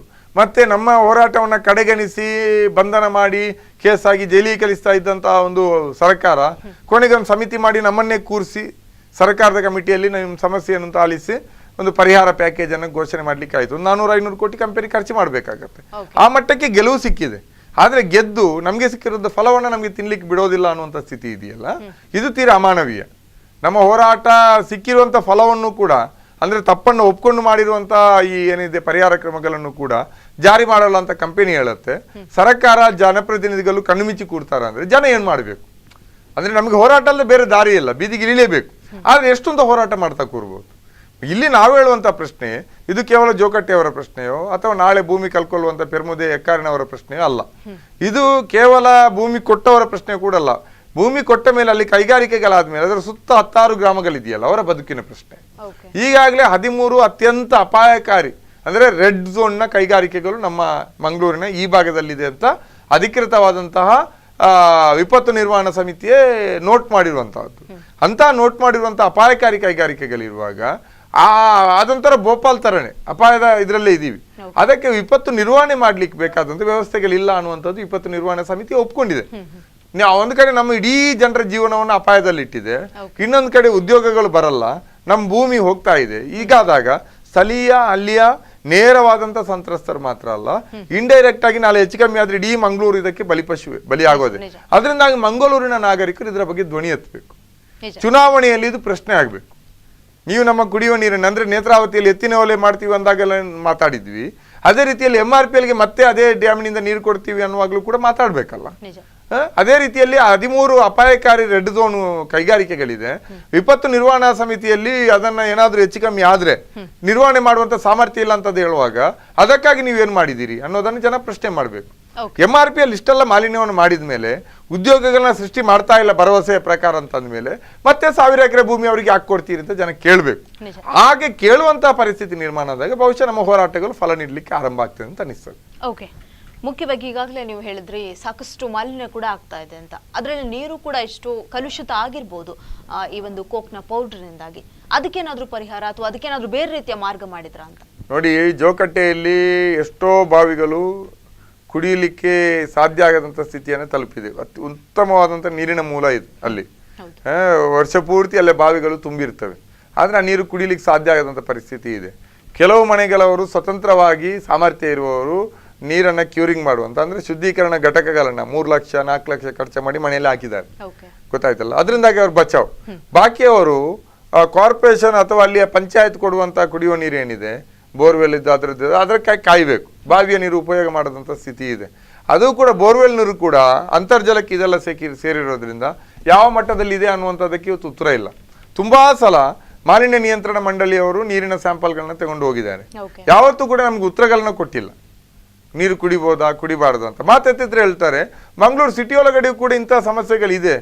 ನೀರು ಹಾಳಾಗಿದೆ, ಆದ್ರೆ ಇಲ್ಲಿದ್ದು ಮಾತ್ರ ಅಲ್ಲ, ಬೇರೆ ಕಡೆದು ಹಾಳಾಗಿದೆ. ಅದರಿಂದಾಗಿ ಅದು MRPL ನಿಂದಾಗಿ SEZ ನಿಂದಾಗಿ ಹಾಳಾಗಿದೆ ಅಂತ ಹೇಳಲಿಕ್ಕೆ ಆಗಲ್ಲ ಅನ್ನುವಂಥ ಹಾರಿಕೆಯ ಉತ್ತರಗಳು ಗೊತ್ತಾಯ್ತಲ್ಲ. ಆವಾಗ ಇಲ್ಲಿ ಜನಜಾಗೃತಿ ಇಲ್ಲ ಅಂದ್ರೆ, ಜನ ಪ್ರಶ್ನೆ ಮಾಡಲಿಲ್ಲ ಅಂದ್ರೆ ಆ ನೀರನ್ನೇ ಕುಡಿಬೇಕು, ಬೇರೆ ದಾರಿ ಇಲ್ಲ. ಜೋಕಟ್ಟೆಯಲ್ಲಿ ಒಂದು 10-15 ಕುಟುಂಬಗಳು ಕಳೆದ 2-2.5 ವರ್ಷಗಳಿಂದ ಮನೆಯನ್ನ ಖಾಲಿ ಮಾಡಿ ಹೋಗಿದ್ದಾರೆ. ಸ್ವಲ್ಪ ದೂರ ಎಲ್ಲೋ ಬಾಡಿಗೆ ಮನೆಗೋ ಕುಟುಂಬದ ಮನೆಗಳನ್ನು ಸೇರ್ಕೊಂಡಿದ್ದಾರೆ. ಅದು ಅಸಾಧ್ಯ ಆಗಿರುವವರು, ಬೇರೆ ಕಡೆ ಹೋಗ್ಲಿಕ್ಕೆ ವ್ಯವಸ್ಥೆ ಇಲ್ದಿರೋರು ಅಲ್ಲಿ ಇದ್ಕೊಂಡು ಈ ರೋಗ ರುಜಿನ ಎಲ್ಲ ಮಾಲಿನ್ಯವನ್ನು ಅನುಭವಿಸ್ತಾ ಬದುಕ್ತಾ ಇದ್ದಾರೆ. ಹಾಗಿರುವಾಗ ನೀರು ಕೂಡ ಹಾಳಾಗಿದೆ, ಗಾಳಿ ಕೂಡ ಹಾಳಾಗಿದೆ. ಇದನ್ನ ನಾವು ಯಾರ ಹತ್ರ ಹೇಳೋದು ಅನ್ನುವಂಥ ಪ್ರಶ್ನೆ ನಾವು ಬೀದಿಯಲ್ಲಿ ನಿಂತ್ಕೊಂಡೇ ಹೇಳ್ಬೇಕು, ಗೊತ್ತಾಯ್ತಲ್ಲ, ಬೇರೆ ದಾರಿ ಇಲ್ಲ. ಅದರಿಂದಾಗಿ ಇದರ ಬಗ್ಗೆ ಮಾತಾಡಬೇಕಾಗಿರೋ ಜನರ ಪ್ರತಿನಿಧಿಗಳು, ಜನ ಪ್ರತಿನಿಧಿಗಳನ್ನ ಚುನಾಯಿಸೋದು ಅದಕ್ಕೆ, ತಮ್ಮ ಸಮಸ್ಯೆಗಳನ್ನ ಪರಿಹರಿಸಲಿಂತೆ ಡೆಮಾಕ್ರಸಿಯಲ್ಲಿ ಅವರನ್ನು ನಾವು ಓಟ್ ಹಾಕಿ ಕಳಿಸೋದು. ಆದರೆ ಅವ್ರು ಯಾವತ್ತೂ ಅದನ್ನು ಮಾತಾಡಲ್ಲ. ಅವರು ಒಂದು ಕನಿಷ್ಠ ಅದರ ಬಗ್ಗೆ ಹೌದು ಈ ರೀತಿ ಸಮಸ್ಯೆ ಇದೆ ಅಂತ ಮಾತಾಡಬೇಕು ಅಂತಾದ್ರೆ ನಾವು 10 ಪ್ರತಿಭಟನೆಗಳನ್ನು ಮಾಡಬೇಕು. ಅವರಿಗೆ ಅದೊಂದು ಚುನಾವಣಾ ರಾಜಕೀಯ ಸಮಸ್ಯೆ ಅಂತ ಅನಿಸಿದಾಗ ಮಾತ್ರ ಮಾತಾಡ್ತಾರೆ. ಅಷ್ಟವರಿಗೆ ಆ ಕಡೆಗೂ ಬ್ಯಾಲೆನ್ಸ್, ಈ ಕಡೆಗೂ ಬ್ಯಾಲೆನ್ಸ್. ಇಂತಹ ಒಂದು ಇದೆಯಲ್ಲ, ಇದು ಪ್ರಜಾಪ್ರಭುತ್ವದ ಒಂದು ಕೆಟ್ಟದಾದಂತಹ ಸ್ಥಿತಿ. ಡೆಮಾಕ್ರಸಿಯಲ್ಲಿ ನಾವೇ ಅರಸರು, ಜನರೇ ಅರಸರು, ಜನರೇ ರಾಜರು ಪ್ರಜಾಪ್ರಭುತ್ವದಲ್ಲಿ. ಆದ್ರೆ ಅವರ ಈ ಗಂಭೀರ ಸಮಸ್ಯೆಗಳನ್ನು ಕೂಡ ಅವರ ಪ್ರತಿನಿಧಿಗಳು ಹೌದು ಸಮಸ್ಯೆ ಇದೆ ಅಂತ ಒಪ್ಕೊಳ್ಳಿಕ್ಕೂ ಅವರು ಬಹಳ ದೊಡ್ಡ ರೀತಿಯ ಶಕ್ತಿಯನ್ನು ವ್ಯಯ ಮಾಡಬೇಕಾಗತ್ತೆ. ಇಂತಹ ಸ್ಥಿತಿಯಲ್ಲಿ ಜೋಕಟ್ಟೆಯ ಜನ ಆ ಸಮಸ್ಯೆಯನ್ನು, ಕುಡಿಯುವ ನೀರಿನ ಮಲಿನತೆ, ವಾಯು ಮಾಲಿನ್ಯ, ಇಂಥ 10 ಸಮಸ್ಯೆಗಳನ್ನ ಎದುರಿಸ್ತಾ ಇದ್ದಾರೆ. ಬಹುಶಃ MRPL ವಿಸ್ತರಣೆ ಆಗ್ತಾ ಇರುವಾಗ ಆ ಪ್ರದೇಶದ ಜನ ಮತ್ತು ಇಡೀ ಸುತ್ತಮುತ್ತ ಇರುವಂತಹ 10 ಗ್ರಾಮಗಳ ಜನ, ಮಂಗಳೂರಿನ ಜನ ಜೋಕಟ್ಟೆ ಅನುಭವದಿಂದ ಪಾಠ ಕಲಿಬೇಕು ಅಂತ. MRPL ಯಾರ್ದೋ ರೈತರ ಭೂಮಿ, ಅವರದು ಕಂಪನಿ ಹೊಡೆದಾಟ ಬಡಿದಾಟ, ನಮ್ಗೆ ಯಾಕೆ ಅಂತ ಸುಮ್ಮನೆ ಇರಬಾರ್ದು. ಅಂದ್ರೆ ಅವರು ಕೊಟ್ಟ ಭೂಮಿಯಲ್ಲಿ ಇವರು ಕಟ್ಟುವಂತ ಕೈಗಾರಿಕೆ, ಅವರೆಲ್ಲ ದೂರ ಹೋಗ್ತಾರೆ. ಭೂಮಿ ಕೊಟ್ಟವರು ಅವರ ಬದುಕು ಒಳ್ಳೇದಾಗ್ತದ ಕೆಟ್ಟದಾಗ್ತದೆ ಬೇರೆ, ಆದ್ರೆ ನಮ್ಮ ಊರು ಮಾತ್ರ ಸರ್ವನಾಶ ಆಗತ್ತೆ. ಆ ಎಚ್ಚರಿಕೆಯಿಂದ ಜನ ಮಾತಾಡ್ಲಿಕ್ಕೆ ಸಾಧ್ಯ ಆಗ್ಬೇಕು. ಯಾಕಂದ್ರೆ ನಾವು ಕೂಡ ಕೈಗಾರಿಕೆ ವಿರೋಧಿಗಳಲ್ಲ. ಕುದುರೆ ಮುಖ ಬರ್ಬೇಕು ಅಂತ ನಾವು ಹೇಳಿದೀವಿ. ಕುದುರೆ ಮುಖ ಮುಚ್ಚೋದ್ರ ವಿರುದ್ಧ ನಾವು ಫೈಟ್ ಮಾಡಿದ್ವಿ. ಅಂದ್ರೆ ಅದು ಕೈಗಾರಿಕೆಯನ್ನು ಉದ್ಯೋಗವನ್ನು ಸೃಷ್ಟಿ ಮಾಡ್ತು ಮತ್ತು ಅದರಲ್ಲಿ ಮಾಲಿನ್ಯದ ಪ್ರಮಾಣ ಕಡಿಮೆ. ಅದೇ ರೀತಿಯಲ್ಲಿ MCF ಇದೆ, ಉದ್ಯೋಗ ಸೃಷ್ಟಿ ಮಾಡಿ, ನಾವು ವಿರೋಧ ಮಾಡಲಿಲ್ಲ. ಅವ್ರ ಹತ್ರ ಅವಾಗ ಎಚ್ಚರಿಕೆ ಕೊಡ್ತಾ ಇರ್ತೀವಿ ಹೊರತು ಅವ್ರ ಬಗ್ಗೆ ನೀವು ಎದ್ದು ಹೋಗಿ ಅನ್ನೋ ರೀತಿಯಲ್ಲಿ ಮಾತಾಡ್ತಾ ಇಲ್ಲ ನಾವು. ಅಂತಹ ಕೈಗಾರಿಕೆಗಳು ಬರಬೇಕು. MRPL ಪೆಟ್ರೋಕೆಮಿಕಲ್ ಅದು ಅಪಾಯಕಾರಿ, ಆದ್ರೂ 1, 2, 3 ಅಂತ ಆಯ್ತು ಸಾಕು. ಇನ್ನು ಅದನ್ನ ಯಾಕೆ ವಿಸ್ತರಣೆ ಮಾಡ್ತೀರಿ? ಬೇರೆ ಕೈಗಾರಿಕೆ ತನ್ನಿ, ಗೊತ್ತಾಯ್ತಲ್ಲ. ಈಗ SEZಗೆ 1000 ಎಕರೆ ಭೂಮಿಯೋ 1500 ಎಕರೆ ಭೂಮಿ ಕೊಟ್ಟಿದ್ದು ಯಾವ ಕೈಗಾರಿಕೆಗಳಿದೆ? 1, 2, 3 ಪೆಟ್ರೋಕೆಮಿಕಲ್ ಇದೇ ರೀತಿದ್ದು. ಅದು ಬಿಟ್ಟರೆ ಇನ್ನೆಲ್ಲ ಸ್ವಲ್ಪ ಸಣ್ಣ ಪುಟ್ಟ ಮೀನನ್ನು ಎಕ್ಸ್ಪೋರ್ಟ್ ಮಾಡುವಂಥ ಕಂಪನಿಗಳು, ಉದ್ಯೋಗಗಳನ್ನೇ ಸೃಷ್ಟಿ ಮಾಡೋದಿಲ್ಲ. ಇಂಥ ಇದರಿಂದ ಏನು ಪ್ರಯೋಜನ ಆಗತ್ತೆ? ಈ ಪ್ರಶ್ನೆಗಳಿಗೆ ಇವತ್ತು ಉತ್ತರಗಳು ಸಿಗ್ತಾ ಇಲ್ಲ. ಅದರಿಂದಾಗಿ ನಾವು ಮತ್ತೆ ಬೀದಿಗಿಳಿತಾ ಇದ್ದೀವಿ. ಓಕೆ, ಮುಖ್ಯವಾಗಿ ಈಗಾಗಲೇ ಸಾಕಷ್ಟು ರೈತರ ಭೂಮಿಯನ್ನ ತೆಗೆದುಕೊಳ್ಳುವಂತಹ ಸಂದರ್ಭದಲ್ಲಿ ಏನಾದ್ರೂ ಮನೆ ಕೊಡ್ತೀವಿ ಆ ರೀತಿ ಏನಾದ್ರೂ ಭರವಸೆ ನೀಡಿದ್ರ ಹೇಗೆ? ಅಂದ್ರೆ ಭೂಮಿ ವಶಕ್ಕೆ ಪಡೆಯುವಾಗ ಅವರಿಗೆ ಪರಿಹಾರ ಪ್ಯಾಕೇಜ್ ಇದೆ. ಪ್ಯಾಕೇಜ್ ಪ್ರಕಾರ ಮನೆ ಕಟ್ಟಲಿಕ್ಕೆ ಜಾಗ ಕೊಡಬೇಕು, ಸೈಟ್ ಕೊಡಬೇಕು, ಮತ್ತೆ ಅವರ ಮನೆ ಕಟ್ಟುವ ಮೌಲ್ಯವನ್ನು ಕೊಡಬೇಕು, ಬೇರೆ ಬೇರೆ ರೀತಿಯ ಪರಿಹಾರಗಳನ್ನು ಕೊಡಬೇಕು, ಒಂದು ಉದ್ಯೋಗ ಕೊಡಬೇಕು ಒಂದು ಕುಟುಂಬಕ್ಕೆ ಅನ್ನೋ ರೀತಿಯಲ್ಲಿ ಇದೆ.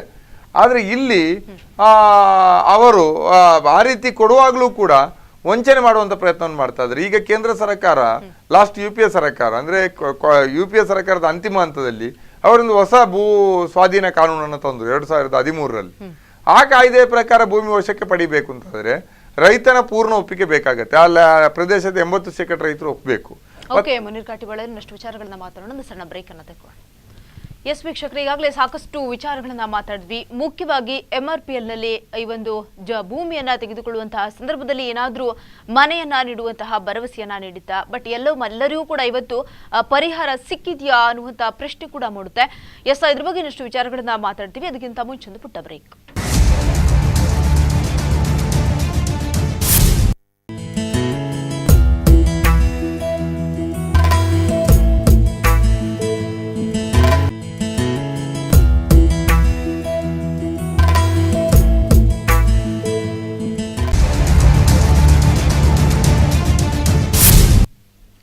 ಬ್ರೇಕ್ ನಂತರ ವಿಷಕಾರಿ ಪೌಡರ್ ವಿಶೇಷ ಕಾರ್ಯಕ್ರಮಕ್ಕೆ ಮತ್ತೆ ಸ್ವಾಗತ.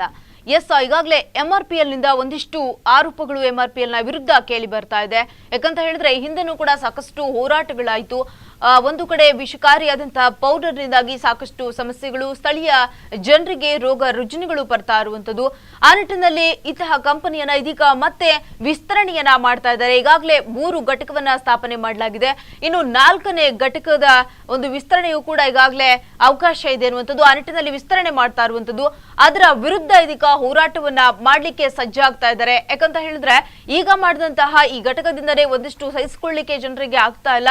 ಇನ್ನು ಮುಂದೆ ಹೇಗೆ ಅನ್ನುವಂತ ಪ್ರಶ್ನೆ ಕೂಡ ಮೂಡುತ್ತೆ. ಈಗಾಗಲೇ ನೀವು ಮುನೀರ್ ಕಾಟಿಪಾಳ್ ಅವರ ಮಾತಾಡ್ತಾ ಹೇಳಿದ್ರೆ ಮನೆಗಳ ನಿವೇಶನವನ್ನ ಈಗಾಗಲೇ ಎಲ್ಲರೂ ಕೂಡ ಕೊಡ್ಬೇಕು ಅನ್ನುವಂಥದ್ದು ಇತ್ತು ಅನ್ನುವಂಥದ್ದು. ಆದ್ರೆ ಇದಾದ ನಂತರ ಅಂದ್ರೆ ಎಷ್ಟೋ ಜನರಿಗೆ ಇವತ್ತು ಮನೆ ಕೊಟ್ಟಿದೆ ಅಥವಾ ಪರಿಹಾರಗಳೆಲ್ಲವೂ ಕೂಡ ಸಿಕ್ಕಿದೆಯಾ ಅಥವಾ ಹೇಗೆ? ಅಂದ್ರೆ ತುಂಬಾ ಕಡೆ ಪರಿಹಾರದಲ್ಲಿ ವಂಚನೆಗಳು ನಡೆದಿದೆ. ಎಷ್ಟೋ ಕಡೆ ನಿಜವಾಗಿಯೂ ಕೂಡ ಅಲ್ಲಿ ಸ್ಥಳೀಯವಾಗಿ ಭೂಮಿ ಹೊಂದಿರುವವರಿಗೆ ನ್ಯಾಯಯುತವಾದ ಪರಿಹಾರವನ್ನು ಕೊಡುವುದರಲ್ಲಿ ವಂಚನೆ ಆಗಿದೆ. ಆದರೆ ಕೆಲವು ದಲ್ಲಾಳಿಗಳು, ಕೆಲವರು ಪ್ರಬಲರು ಬೇಕಾದಷ್ಟು ಆರಂಭದಲ್ಲಿ ಏನೇನೋ ಸಮಿತಿಗಳನ್ನು ಮಾಡಿ ಹೋರಾಟ ಅಂತ ಮಾಡಿ ಕೊನೆಗೆ ಕಂಪನಿ ಜೊತೆ ಶಾಮೀಲಾಗಿ ಅವರು ಅತ್ಯಂತ ಹೆಚ್ಚು ಪರಿಹಾರಗಳನ್ನ ಭೂಮಿಯನ್ನು ಪಡೆದಿರೋದು, ಪ್ಯಾಕೇಜ್ಗಳನ್ನ ಪಡೆದಿರೋದು ನಾವು ನೋಡಿದ್ದೀವಿ.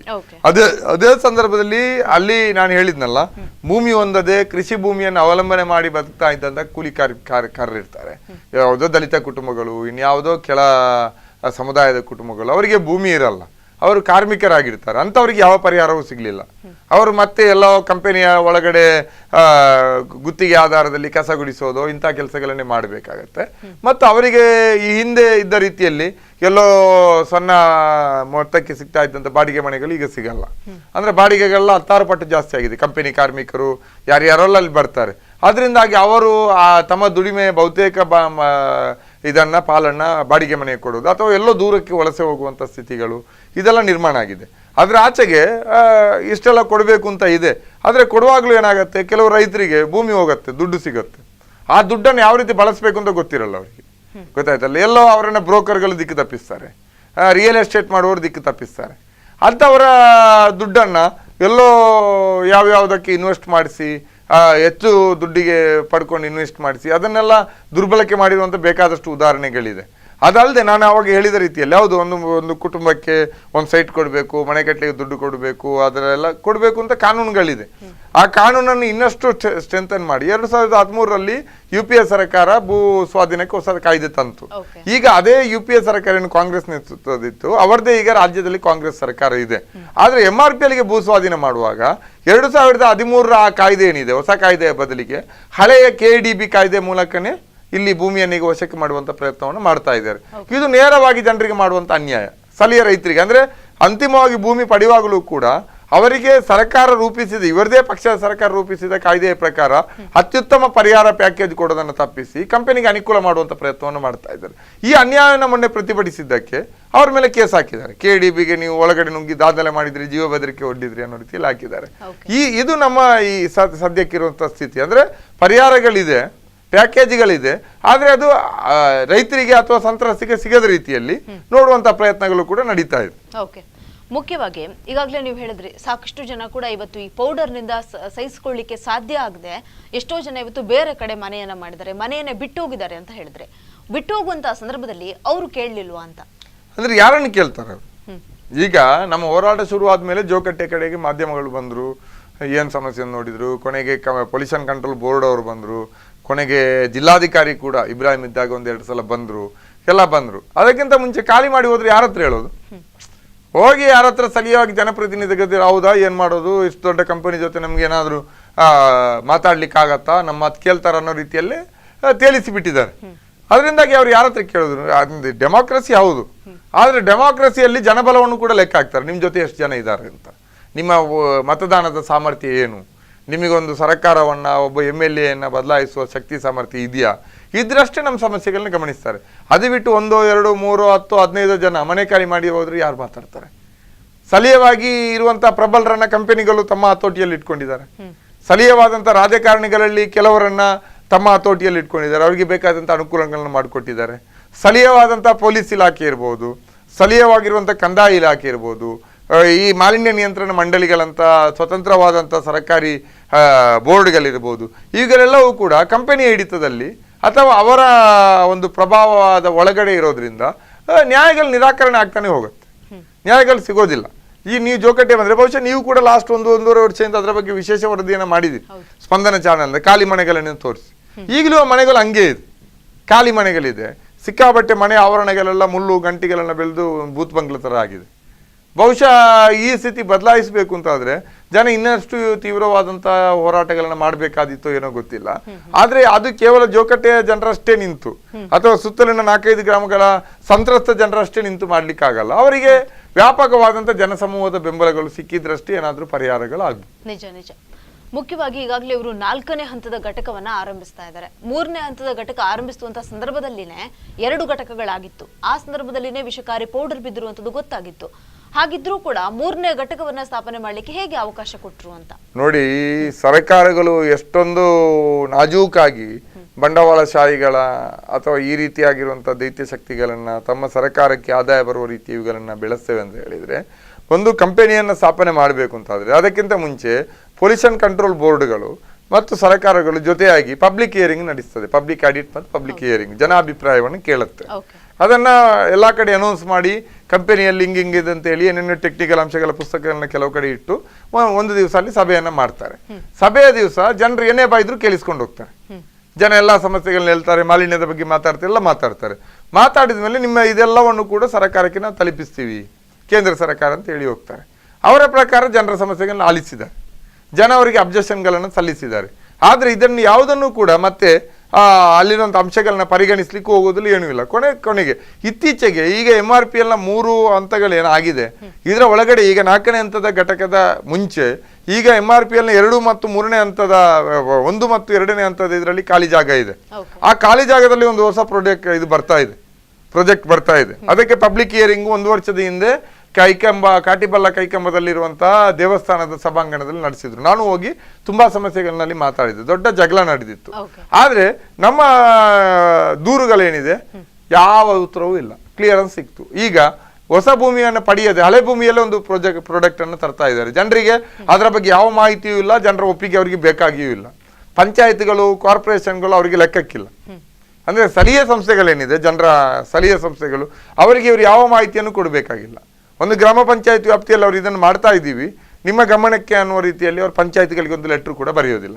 ಯಾಕಂದ್ರೆ ಕೈಗಾರಿಕೆಗಳಿಗೆ ಅದರಿಂದ ವಿನಾಯಿತಿಯನ್ನು ಸರ್ಕಾರ ಕೊಟ್ಟಿದೆ. ಅದರಿಂದ ಇವರನ್ನ ತಡೆಯಲಿಕ್ಕೆ ಯಾರು ಪ್ರಯತ್ನ ಮಾಡ್ಲಿಕ್ಕೆ ಆಗೋದಿಲ್ಲ. ಈ ಸ್ಥಿತಿಯಲ್ಲಿ ಈಗ 4ನೇ ಹಂತಕ್ಕೂ ಕೂಡ ಅದೇ ರೀತಿಯಲ್ಲಿ ಇಷ್ಟೆಲ್ಲ ಮಲಿನತೆ ಆದ್ರೂ ಕೂಡ ಇನ್ನೊಂದು ಪಬ್ಲಿಕ್ ಹಿಯರಿಂಗ್ ಮಾಡ್ತಾರೆ. ಜನ ಮತ್ತೆ ತಮ್ಮ ಆಕ್ರೋಶ ರೋಷಗಳನ್ನಲ್ಲಿ ವ್ಯಕ್ತಪಡಿಸ್ತಾರೆ, ಮಾಧ್ಯಮಗಳಲ್ಲಿ ಸುದ್ದಿ ಆಗ್ತದೆ ಅಷ್ಟೇ. ಮತ್ತೆ 2, 3, 4 ತಿಂಗಳು ಹೋದ್ಮೇಲೆ ಅದೆಲ್ಲವನ್ನು ಕೂಡ ಇದು ಮಾಡ್ಕೊಂಡು ಅವ್ರಿಗೆ ಕ್ಲಿಯರೆನ್ಸ್ ಕೊಡ್ತಾರೆ. ಇಷ್ಟ ಆಗತ್ತೆ. ಅಂದ್ರೆ ಪಾಠ ಕಲಿತಾ ಇಲ್ಲ ಜನ ಕೂಡ. ಈಗ ಟಿವಿಯಲ್ಲಿ ನೋಡಿ ಅಲ್ಲಿ ಸಮಸ್ಯೆ ಅಂತೆಲ್ಲ ಹೇಳಿ ಅಯ್ಯೋ ಜೋಕಟ್ಟೆಯಲ್ಲಿ ಹೀಗಾಗಿದ್ದೆ ಅಂತ ಹೇಳಿ ಸುಮ್ಮನೆ ಮನೆಯಲ್ಲೇ ಕೂರ್ತಾರೆ ಹೊರತು ಅವರು ಕೂಡ ಅದಕ್ಕೆ ಬೆಂಬಲಿಸಿ ಬೀದಿಗೆ ಬರೋದಿಲ್ಲ. ಇಡೀ ಮಂಗಳೂರು ಜನ ಇದರ ವಿರುದ್ಧ ಮಾತಾಡಿದ್ರಷ್ಟೇ ಬಹುಶಃ ಈ 4ನೇ ಹಂತದ ವಿಸ್ತರಣೆ ತಡೆಯಬಹುದು. ಇಲ್ಲ ಅಂದ್ರೆ ಮತ್ತೆ ಆ ಘಟಕ ಆರಂಭ ಆಗುತ್ತೆ, ಇನ್ನಷ್ಟು ಮಾಲಿನ್ಯ ಹೆಚ್ಚಾಗುತ್ತೆ. ಈಗಾಗಲೇ ಇಲ್ಲಿ ತಾಪಮಾನ ಏರಿಕೆ ಆಗ್ತಾ ಇದೆ. ಜಾಗತಿಕ ತಾಪಮಾನ ಏರಿಕೆಯದ್ದು ದೊಡ್ಡ ಸಮಸ್ಯೆ ಇದೆ ಮಾಲಿನ್ಯದಿಂದಾಗಿ. ಓಝೋನ್ ಪರದೆ ಅರಿತಾ ಇದೆ ಅನ್ನುವಂಥದ್ದಿದೆ. ಈ ಜಗತ್ತಿನ ಮಟ್ಟದಲ್ಲೇ ಬಹಳ ದೊಡ್ಡ ಚರ್ಚೆಗಳಾಗ್ತಾ ಇದೆ ಮಾಲಿನ್ಯವನ್ನು ತಡೆಯೋದು ಹೇಗೆ ಅಂತ.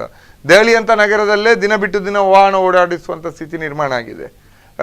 ಒಂದೊಂದು ಬಾರಿ 2-3 ದಿವಸ ಸರ್ಕಾರಿ ಶಾಲೆಗಳಿಗೆ ಸರ್ಕಾರ ರಜೆ ಕೊಡುವಂತ ಸ್ಥಿತಿ ಮಾಲಿನ್ಯದಿಂದಾಗಿ ಉಂಟಾಗಿದೆ. ನಮ್ಮ ಕಡೆ ಕೂಡ ಅದೇ ಸ್ಥಿತಿ ಬರ್ತಾ ಇದೆ. ಆದ್ರೆ ಇದರ ಬಗ್ಗೆ ಯಾರು ಗಮನ ಹರಿಸ್ತಾ ಇಲ್ಲ. ಅದಕ್ಕಾಗಿ ಮಂಗಳೂರಿನ ಜನ ಎಚ್ಚೆತ್ಕೊಂಡು 4ನೇ ಹಂತದ ಘಟಕ ಆದ್ರೆ ಯಾವ ಸ್ಥಿತಿ ಬರ್ಬೋದು ಅನ್ನೋ ಕಾರಣಕ್ಕಾಗಿ ಈಗಾಗಲೇ ಮಾತಾಡ್ಲಿಕ್ಕೆ ಶುರು ಮಾಡಿದ್ರೆ, ಜನಾಭಿಪ್ರಾಯ ರೂಪಣೆಗೊಂಡ್ರೆ ಬಹುಶಃ ಈ ರೀತಿಯಾದದಕ್ಕೆ ಕೆಲವು ತಡೆಗಳಾಗ್ಬೋದು. ಮತ್ತೆ ಕೈಗಾರಿಕಾ ಆಧಾರಿತವಾದಂತಹ ಉದ್ಯೋಗಗಳ ಬಗ್ಗೆ ಕೂಡ ಚರ್ಚೆಗಳು ಆರಂಭ ಆಗ್ಬೋದು. ಇಲ್ಲ ಅಂದ್ರೆ ಯುವಜನ ಇವುಗಳಿಗೆ ನಮಗೂ ಸಂಬಂಧವೂ ಇಲ್ಲ ಅನ್ನೋ ರೀತಿಯಲ್ಲಿ ತಮ್ಮದೇ ಲೋಕದಲ್ಲಿ ಇಲ್ಲಿಯ ಮತೀಯ ಸಂಘರ್ಷದಲ್ಲಿ ಭಾಗಿಯಾಗುವುದು ಅಥವಾ ತಮ್ಮ ಒಂದು ಹೈಫೈ ಲೈಫ್ ಸ್ಟೈಲ್ ಏನಿದೆ ಈಗಿನ ಯೂತ್ ಇದ್ದು ಅದರಲ್ಲಷ್ಟೇ ಮುಳುಗಿದ್ರೆ ಬಹುಶಃ ಅವರ ಉದ್ಯೋಗನೂ ಸೃಷ್ಟಿಯಾಗೋಲ್ಲ, ಅವರು ಊರು ಉಳಿಯೋದಿಲ್ಲ. ಇದು ನಮ್ಮ ಮುಂದಿರುವಂತ ಸತ್ಯ.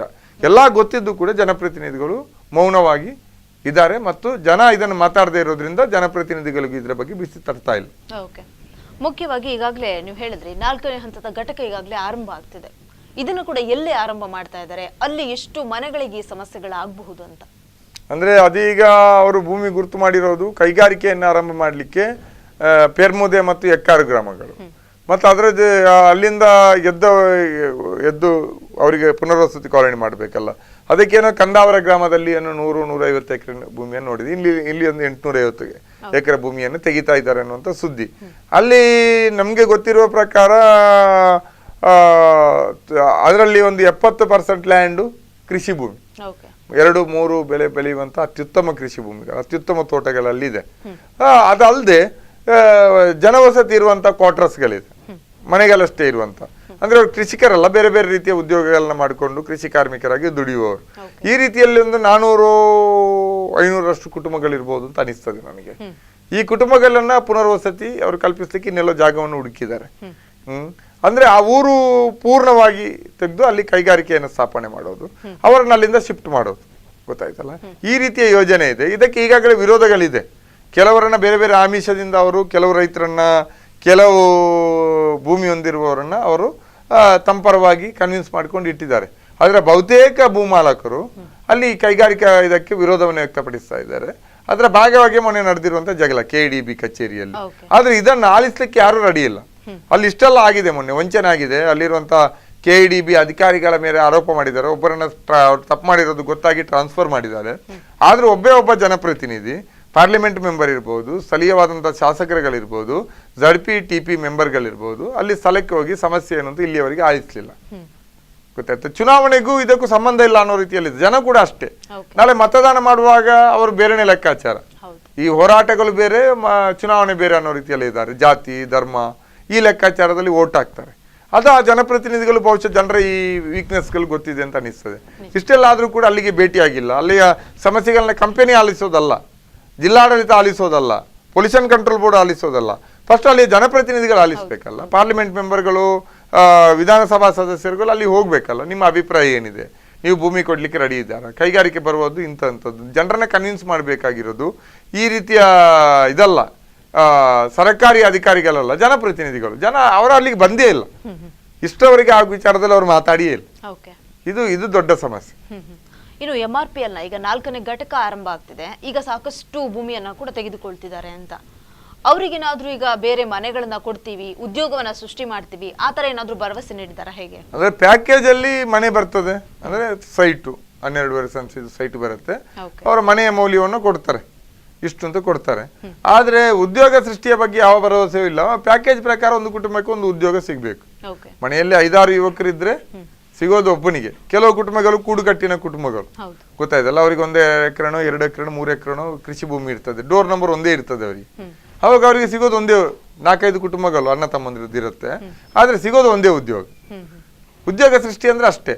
ಅದು ಕೂಡ ಉದ್ಯೋಗಗಳು ಅಷ್ಟು ಟೆಕ್ನಿಕಲ್ ಆಗಿ ಕಲ್ತವರಿದ್ರೆ ಮತ್ತು ಇವರಿಗೆ ಅನುಕೂಲ ಆಗುವಂತ ಉದ್ಯೋಗ ಇದ್ರೆ ಮಾತ್ರ. ಅದರ ಬದಲು ಉದ್ಯೋಗ ಕೊಡ್ಲಿಕ್ಕೆ ಆಗ್ಲಿಲ್ಲ ಅಂದ್ರೆ ಇಷ್ಟು ಲಕ್ಷ ದುಡ್ಡು ಕೊಡ್ಬೇಕು, ಎಷ್ಟು 5 ಲಕ್ಷನೋ 4 ಲಕ್ಷನೋ ಏನೋ ಇದೆ, ಅದನ್ನು ಕೊಟ್ಟು ಬಿಡ್ತಾರೆ, ನೀವು ತಗೊಂಡು ಹೋಗಿ ಅಂತ. ಇಷ್ಟೇ. ಮತ್ತೆ ಕಂಪನಿಗೆ ಇವರಿಗೆ ಯಾವ ಸಂಬಂಧನೂ ಇಲ್ಲ. ಈಗ ಚೇಲಾರ್ನಲ್ಲಿರುವಂತಹ MRPL ಪ್ರಥಮ ಹಂತದ ನಿರ್ವಸಿತರ ಕಾಲೋನಿ ನೋಡಿ, ಏನಿದೆ, ಮೂಲಭೂತ ಸೌಲಭ್ಯಗಳಿಲ್ಲ. ಈಗ 3ನೇ ಹಂತದ ಕೋಕ್ ಸಲ್ಫರ್ ಘಟಕ ಮತ್ತು SEZನವರಿಗೆ ಮಾಡಿರುವಂತ ಕಾಲೋನಿ, ಪುನರ್ವಸತಿ ಕಾಲೋನಿ, ತೋಕೂರು ಕುಲಾಯಿ ಹತ್ರ ಇದೆ, ಅಲ್ಲಿ ಹೋಗಿ ನೋಡಿ. ಅಲ್ಲಿ ಕುಡಿಯೋ ನೀರಿಗೂ ತಾತ್ವಾರ ಇದೆ, ಜನ ಪ್ರತಿಭಟನೆ ಮಾಡುವಂತ ಸ್ಥಿತಿ ಇದೆ, ಗೊತ್ತಾಯ್ತಲ್ಲ. ಅಲ್ಲಿರುವಂತ ಬೇರೆ ಬೇರೆ ಮೂಲಭೂತ ಸೌಲಭ್ಯಗಳನ್ನ ಪರಿಹಾರ ಮಾಡುವ ನಿಟ್ಟಿನಲ್ಲಿ ಯಾವುದೇ ಕೆಲಸಗಳು ಕೂಡ ನಡೆದಿಲ್ಲ. ಅಂದ್ರೆ FBC ಒಂದ್ಸಲ ಅವ್ರನ್ನ ಎಸಿದ ಮೇಲೆ, ಅಲ್ಲಿ ಡಂಪ್ ಮಾಡಿದ ಮೇಲೆ ಬೇರೆ ಕಡೆಗೆ, ಇವರು ಆ ಕಡೆ ತಲೆ ಕೂಡ ಹಾಕದಂತ ಸ್ಥಿತಿ ಇದೆ. ಓಕೆ, ಮುನೀರ್ ಕಟ್ಟಿಪಳ್ಳರು ಇವತ್ತು ನಮ್ಮ ಕಾರ್ಯಕ್ರಮದಲ್ಲಿ ಬಂದು ಸಾಕಷ್ಟು ವಿಚಾರಗಳನ್ನ ಮಾತಾಡಿದ್ರೆ. ಯಾಕಂತ ಹೇಳಿದ್ರೆ MRPL ನ ಈ ಹೋರಾಟ ನಿಮ್ಮದು ಸಾಕಷ್ಟು ವರ್ಷಗಳಿಂದ ನಡೀತಾ ಇರುವಂತಹ ಒಂದು ಹೋರಾಟ. ಯಾಕಂದ್ರೆ ಮೊದಲ ಘಟಕ ಆರಂಭ ಆಗ ಗೊತ್ತಿರಲಿಲ್ಲ, ನಂತರ ಈಗ ಮತ್ತೆ 4ನೇ ಘಟಕ ಕೂಡ ಆರಂಭ ಮಾಡ್ತಿದ್ದಾರೆ. ಆ ನಿಟ್ಟಿನಲ್ಲಿ ಒಂದಿಷ್ಟು ಹೋರಾಟಗಳನ್ನ ಕೂಡ ನೀವು ಚುರುಕುಗೊಳಿಸ್ತಾ ಇರುವಂತದ್ದು. ಧನ್ಯವಾದಗಳು ಸರ್. ಎಸ್ ವೀಕ್ಷಕರು, ಈಗಾಗಲೇ ಸಾಕಷ್ಟು ವಿಚಾರಗಳನ್ನ ನಾವು ಮಾತಾಡಿದ್ವಿ. ಕೋಕ್ ಸಲ್ಫರ್ ಘಟಕದಿಂದಾಗಿ ಹೊರಸೂಸ್ತಾ ಇರುವಂತಹ ವಿಷಕಾರಿ ಪೌಡರ್ನಿಂದ ಏನೆಲ್ಲ ಸಮಸ್ಯೆಗಳು ಸೃಷ್ಟಿಯಾಗ್ತಾ ಇದೆ, ಬಟ್ ಇದಕ್ಕೆಲ್ಲವೂ ಕೂಡ ಇವತ್ತು MRPL ಮುಖ್ಯವಾದಂತಹ ಕಾರಣ ಆಗ್ತಾ ಇದೆ ಅನ್ನುವಂತಹ ಆರೋಪಗಳು ಕೇಳಿ ಬರ್ತಾ ಇರುವಂತದ್ದು. ಆದ್ರೂ ಕೂಡ ಈಗಾಗಲೇ 3 ಘಟಕಗಳನ್ನ ಆರಂಭ ಮಾಡಲಾಗಿದೆ. ಇಲ್ಲೂ ಕೂಡ ಒಂದಿಷ್ಟು ಸಂತ್ರಸ್ತರಿಗೆ ಪರಿಹಾರ ಧನವನ್ನ ನೀಡಲಿಲ್ಲ. ಇದೀಗ 4ನೇ ಘಟಕ ಆರಂಭ ಆಗ್ತಿದೆ. ಆದ್ರೆ 4ನೇ ಘಟಕಕ್ಕೆ ಈಗಾಗಲೇ ಹೇಗೆ ಅವಕಾಶವನ್ನ ಕಲ್ಪಿಸಿ ಕೊಡ್ತಿದ್ದಾರೆ ಅನ್ನುವಂತಹ ಪ್ರಶ್ನೆ ಕೂಡ ಮೂಡ್ತಾ ಇರುವಂತದ್ದು. ಅದೇನೇ ಆಗಿದ್ರೂ ಕೂಡ ತಮ್ಮ ಹೋರಾಟವನ್ನ ತಾವು ಮುಂದುವರಿಸ್ತೀವಿ, 4ನೇ ಘಟಕವನ್ನ ಸ್ಥಾಪನೆ ಮಾಡಲಿಕ್ಕೆ ಅವಕಾಶವನ್ನ ಕಲ್ಪಿಸಿ ಕೊಡೋದಿಲ್ಲ ಅನ್ನುವಂತಹ ಮಾತು ಕೂಡ ಕೇಳಿ ಬರ್ತಾ ಇರುವಂತದ್ದು. ಎಸ್, ಇದೇ ಹೊತ್ತಿನ ವಿಶೇಷ. ನಿರಂತರ ಸುದ್ದಿ ಹಾಗೂ ಮನೋರಂಜನೆಗಾಗಿ ನೋಡ್ತಾರೆ ಸ್ಪಂದನ ಟಿವಿ.